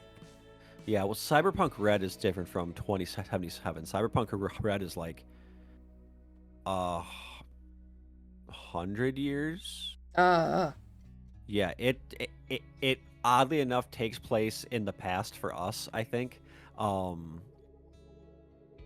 something along those lines, or because 27, I think it takes place in 2020, because it happens like because there's the period in 2077 where like you are Johnny Silverhand, like blowing up that tower or whatever. That's that it takes place right after that, because it's called Cyberpunk Red because the fallout from that made the sky red. So it's like slightly lower tech, and there's a lot more like tech managing. But yeah, it's a good cyberpunk system, but it's not Cyberpunk 2077. It's very different. Yeah, it's not really a genre that I dip into a lot. But I know Cheeky wants to get the Blade Runner TTRPG. Oh yeah, isn't that one of the Oh, I know the company because they did Modifius. I don't. They do a lot of the licensed movie, Mm. and like a lot of their stuff is licensed. And Ophelia has played Cyberpunk Red. That tracks. It my thing with a lot of cyberpunk systems, we're just gonna. This is our Midwest goodbye. We're just gonna ramble about stuff. My thing with a lot of cyberpunk systems is there's a lot of personal like micromanaging that gets involved because you have like your character, all your implants. You keep track of your ammo, you keep track of your weapons, you keep track of your gear, you keep track of your vehicles, you keep track of this, you keep track of that. If you're a hacker, dear God, you keep track of everything else. Like inventory, what's that? It's everything in your body and in your brain. Because I felt the same way when I tried to teach myself how to run Shadowrun, which is what if cyberpunk but fantasy races. Well, I mean that part's not what disinterests me. I just the cyberpunk vibe is sort of like eh. Any solo mods I'd recommend for Cyberpunk Red? Unfortunately, you're talking to the wrong. I've never played a solo RPG in my entire life. Yeah, but I mean, you know, your first step is you being here. Well, yeah. I won't do it. You can't make me. I don't want to. I mean, I can't make you. For Traveller, what was I bought one for Zach? I got you for their birthday. Yeah, if you could link that, that would be amazing. Because I forgot what it's called. What do you mean? It's just called Solo. Yeah, it is just called Solo. Okay, I remember that. Yeah, it's just called Solo. Oh my god! Now I have to go to Traveller RPG. I'm gonna have to go log into the library. Oh, good. I'm already logged in. Thank you. Because I hate that drive-through RPG doesn't remember you half the time. Okay, Solo. Because I've never played a solo RPG. It's weird to me. It's not weird to me, but it's like, I've not popped it open yet. I've downloaded it, but I haven't actually like read it. Yeah, I have a handful of like systems and like structures that have relatively popular solo components, or they have solo ways to run them.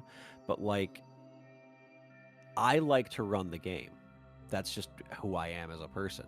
Like, I like to run the game for people. Because typically I do a lot of homebrew. I work on it a lot, and then I go, okay, now I get to the delicious pizza I have made. I'm going to now present to my friends, and I hope they like it. Like that's just how that's what I get out of TTRPGs. Hello, welcome in. As very funny that your name is Cassie. We know a Cassie. That's crazy. Yeah, I was like, wait a moment, but Cassie's streaming right now. Yeah, completely different Cassie. Completely different. Let's say this Cassie has 2 S's. Yeah, and it's the stars where our Cassie is the nature. I'm nature violently defending myself from Amaya right now. I'm like, listen, wait, good luck. Hear me out. I won't defend you. But no, yeah, you won't, because you're like, actually, everyone should play solo TTRPGs. I have a few. That makes a lot of sense. That makes perfect. Yeah, that does make perfect sense. Yeah. Well, welcome. Yes, welcome. This is not either of our normal content. Well, I guess it's closer to your normal content than it is mine, but this is my normal forging. Content, yeah. But I guess forging a space setting is a little bit different. Yes, yeah, because I'm usually fantasy, which is why I'm sitting there holding a sword. Yep. I Um, didn't draw myself a sci-fi outfit. but like my comparison, I guess, why I brought up Cyberpunk Red is like it also has a big index because it just has a lot of shit. Yeah. Um, I mean, like, I guess and I like would be kind of interested just to see all the different nitty-gritty stuff that you can keep track of. yeah, it's something where like I like Cyberpunk has a setting is so much broader than what's used to be too. So like you can kind of cyberpunk a variety of things. Um, like Cyborg, the one that's like the cyberpunk version of Morgborg, is technically cyberpunk post-apocalypse Mm. because like there was like this ground zero asteroid explosion thing that happened. So there's like like and the world is being consumed of all its resources. So like other than the city itself, the center of the city and the outside of the city are like hellscapes. As opposed to like this rough and tumble like Cyberpunk 2077 is just supposed to be what if we never progressed past the 80s. Like technology wise, like that's what Cyberpunk is supposed to be. In the same way, like steampunk is what if we never progress past like the Oh, Victorian, that's the interesting. Victorian. I've never heard of cyberpunk described like that. Yeah, because everything in Cyberpunk, despite the fact that we have like futuristic robotic limbs, technology wise is still like supposed to be like cyberdecks. That term is based off of things like Commodore 64s and stuff. That's interesting. Because, like, I know that, like, Blade Runner and stuff was supposed to be kind of like, you know, the early cyberpunk days, or like the early days of the genre, but yeah, I didn't in think film kind of, because there's like Keanu Reeves started a movie called Johnny, I believe it's pronounced Johnny Mnemonic. That's another one that's very cyberpunk. You could argue that like The Matrix is cyberpunk. Yeah. But genre-wise, cyberpunk has a genre is like most punk genres are supposed to be two different things story-wise. There is like a what if we didn't progress past X technology and we just built upon it.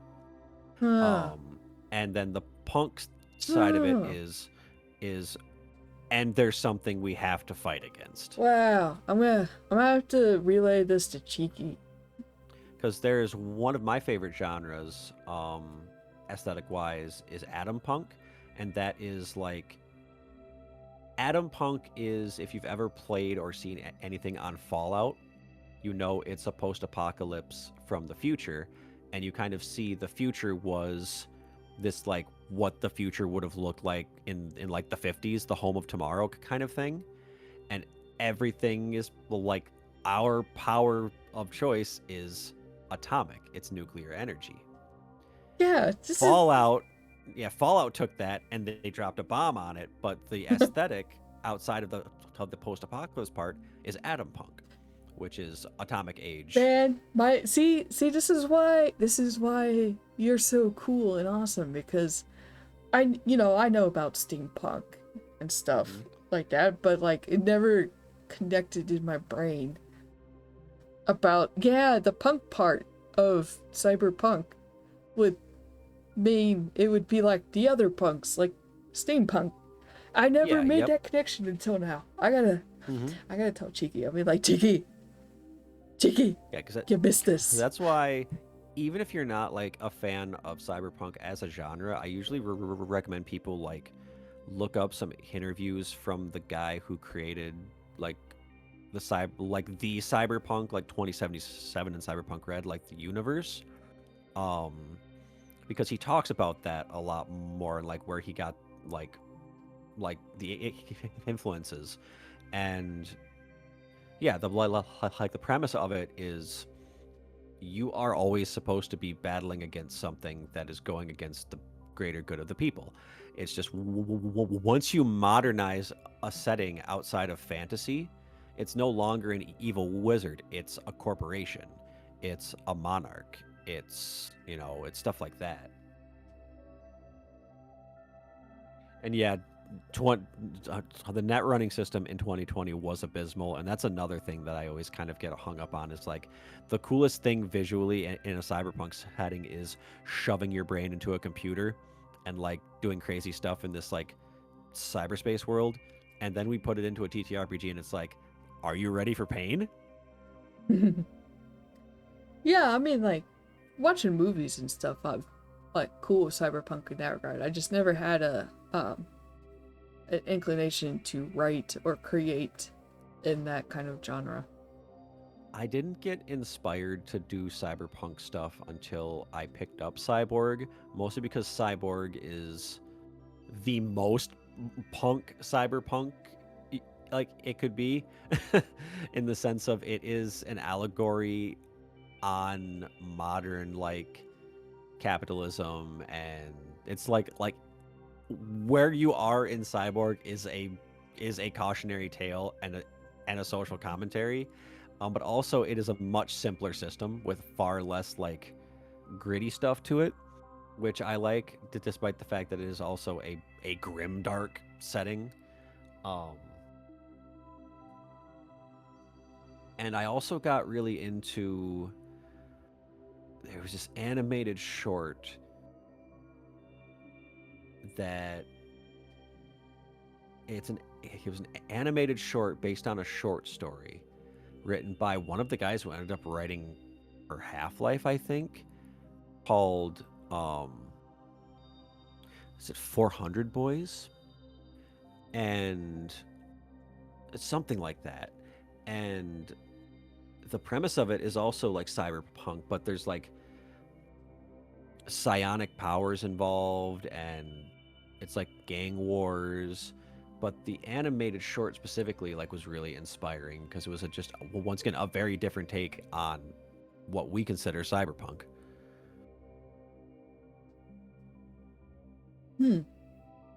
So like I also like I gravitate much more towards like the outliers, like the things that kind of break out from like the stereotypes of cyberpunk.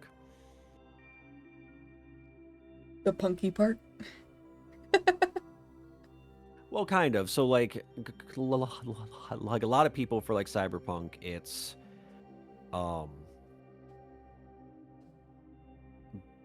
big neat like it's like Blade Runner. Like Blade Runner as a setting, not so much as a story. And then like the other one that comes to mind is once again Shadowrun. Like take away like the fantasy or races, but it's like, what if New York was gigantic and futuristic and you have a computer in your brain and your arms turn into cannons?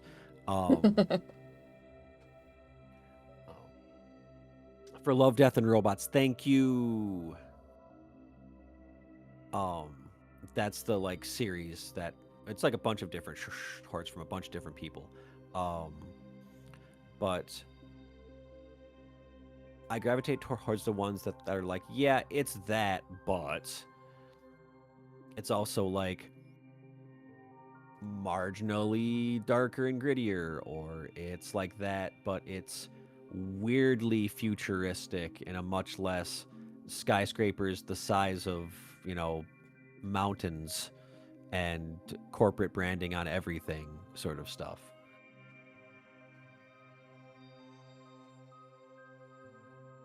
Maya!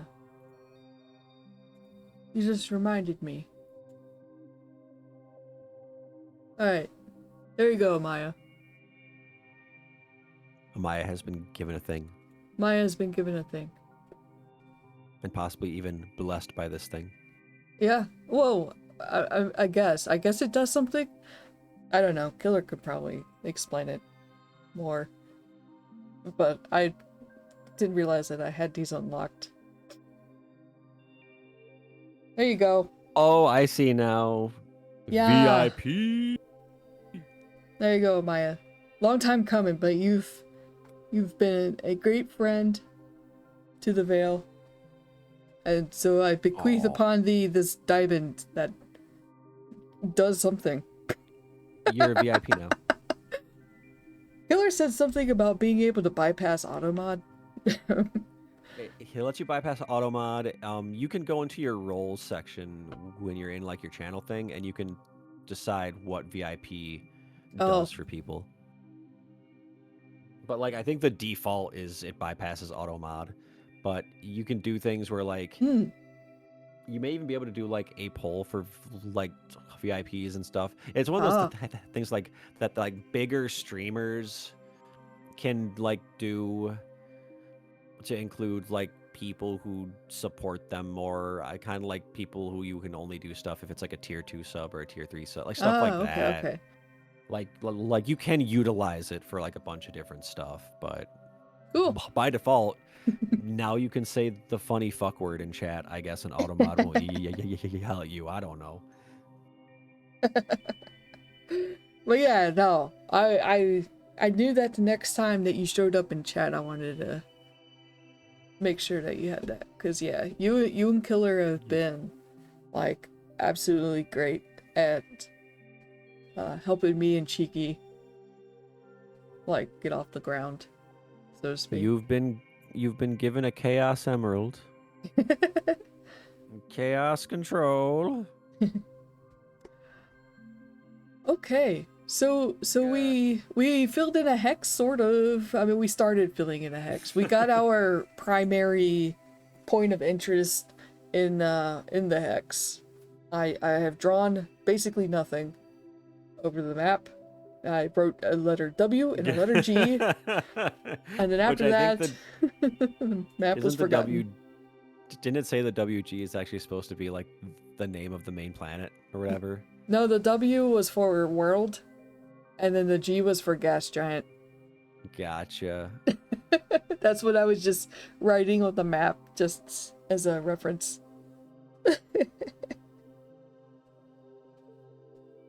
So, yeah, yeah. So it's 9:30 my time, 10:30 your time. So we should.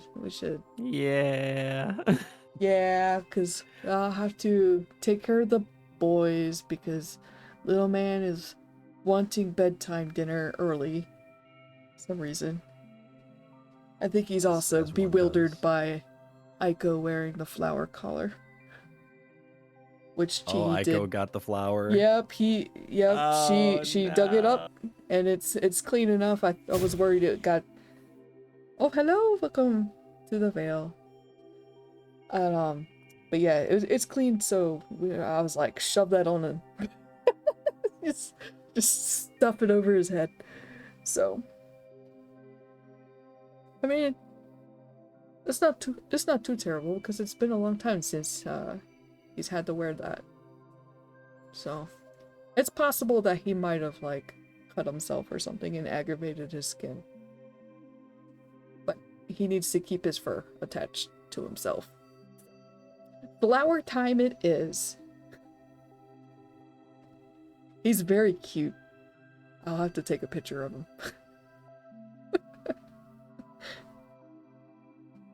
Yeah. So yeah, yeah, what do you think? We should raid, yeah?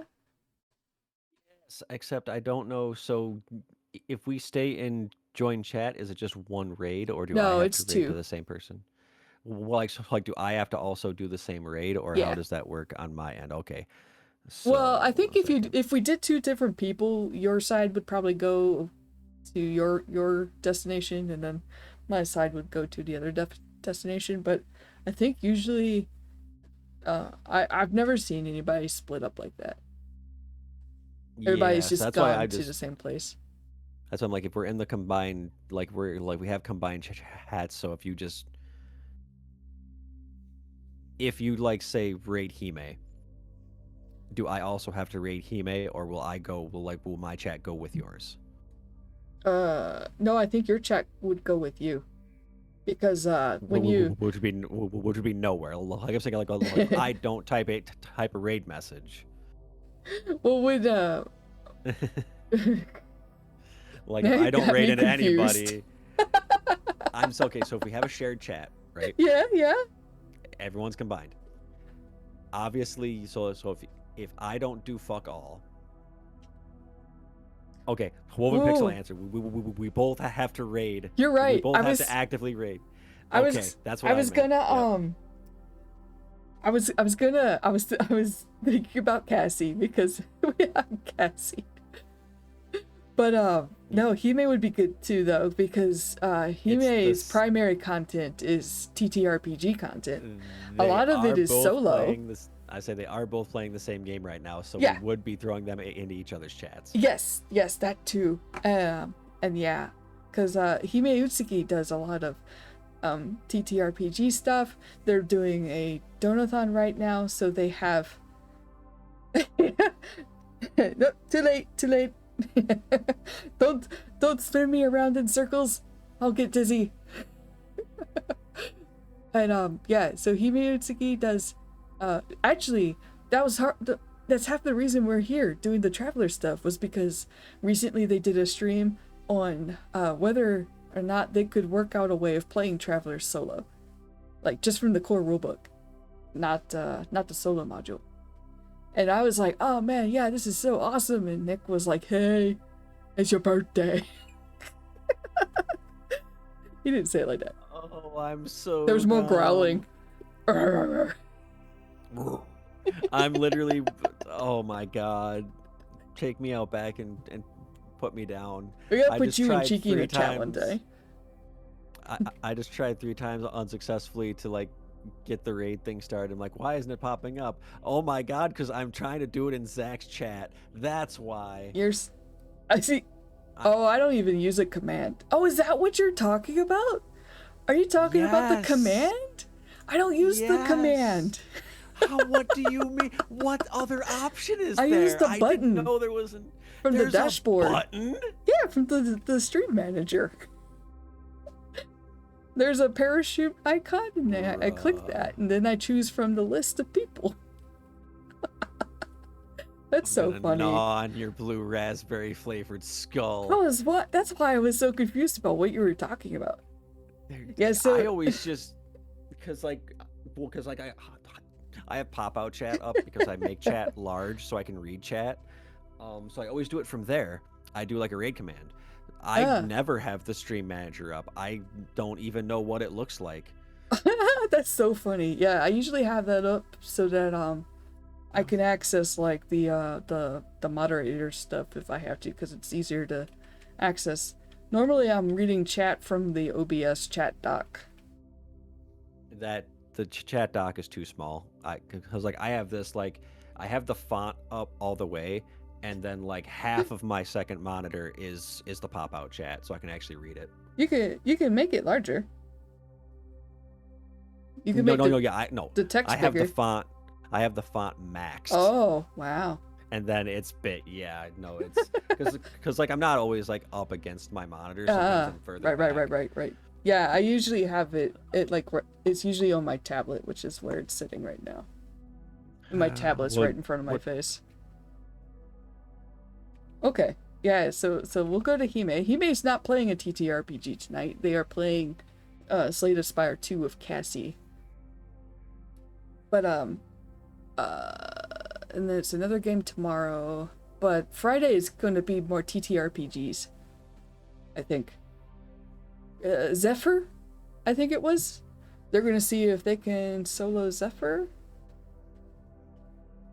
I haven't heard of that one. I think that's what they said. That's because I followed a schedule.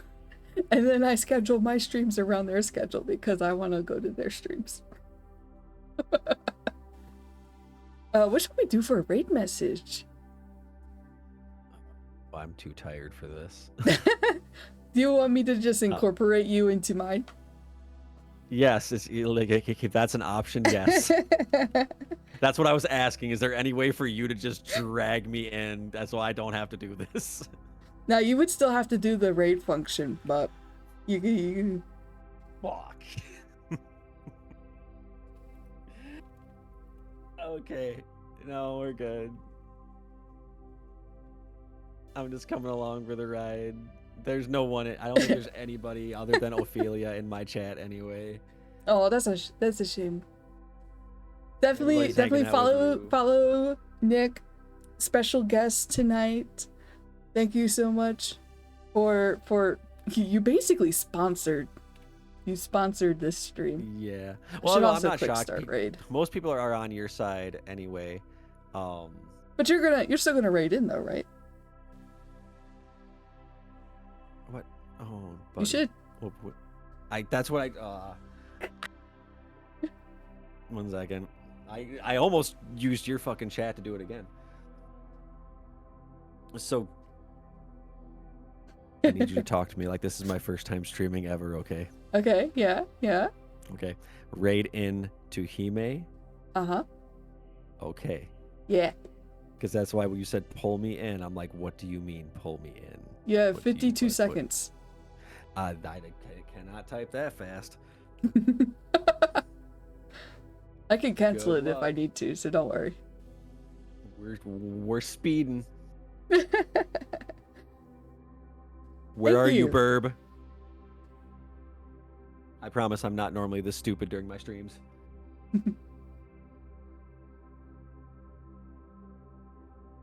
Yes, raid the bird. That's what I'm talking about. You good? I hope so. All right. We're as good as we're gonna get. All right. Thank you, everybody, for coming. Appreciate it so much. Safe travels through the veil. Bye-bye. Bye.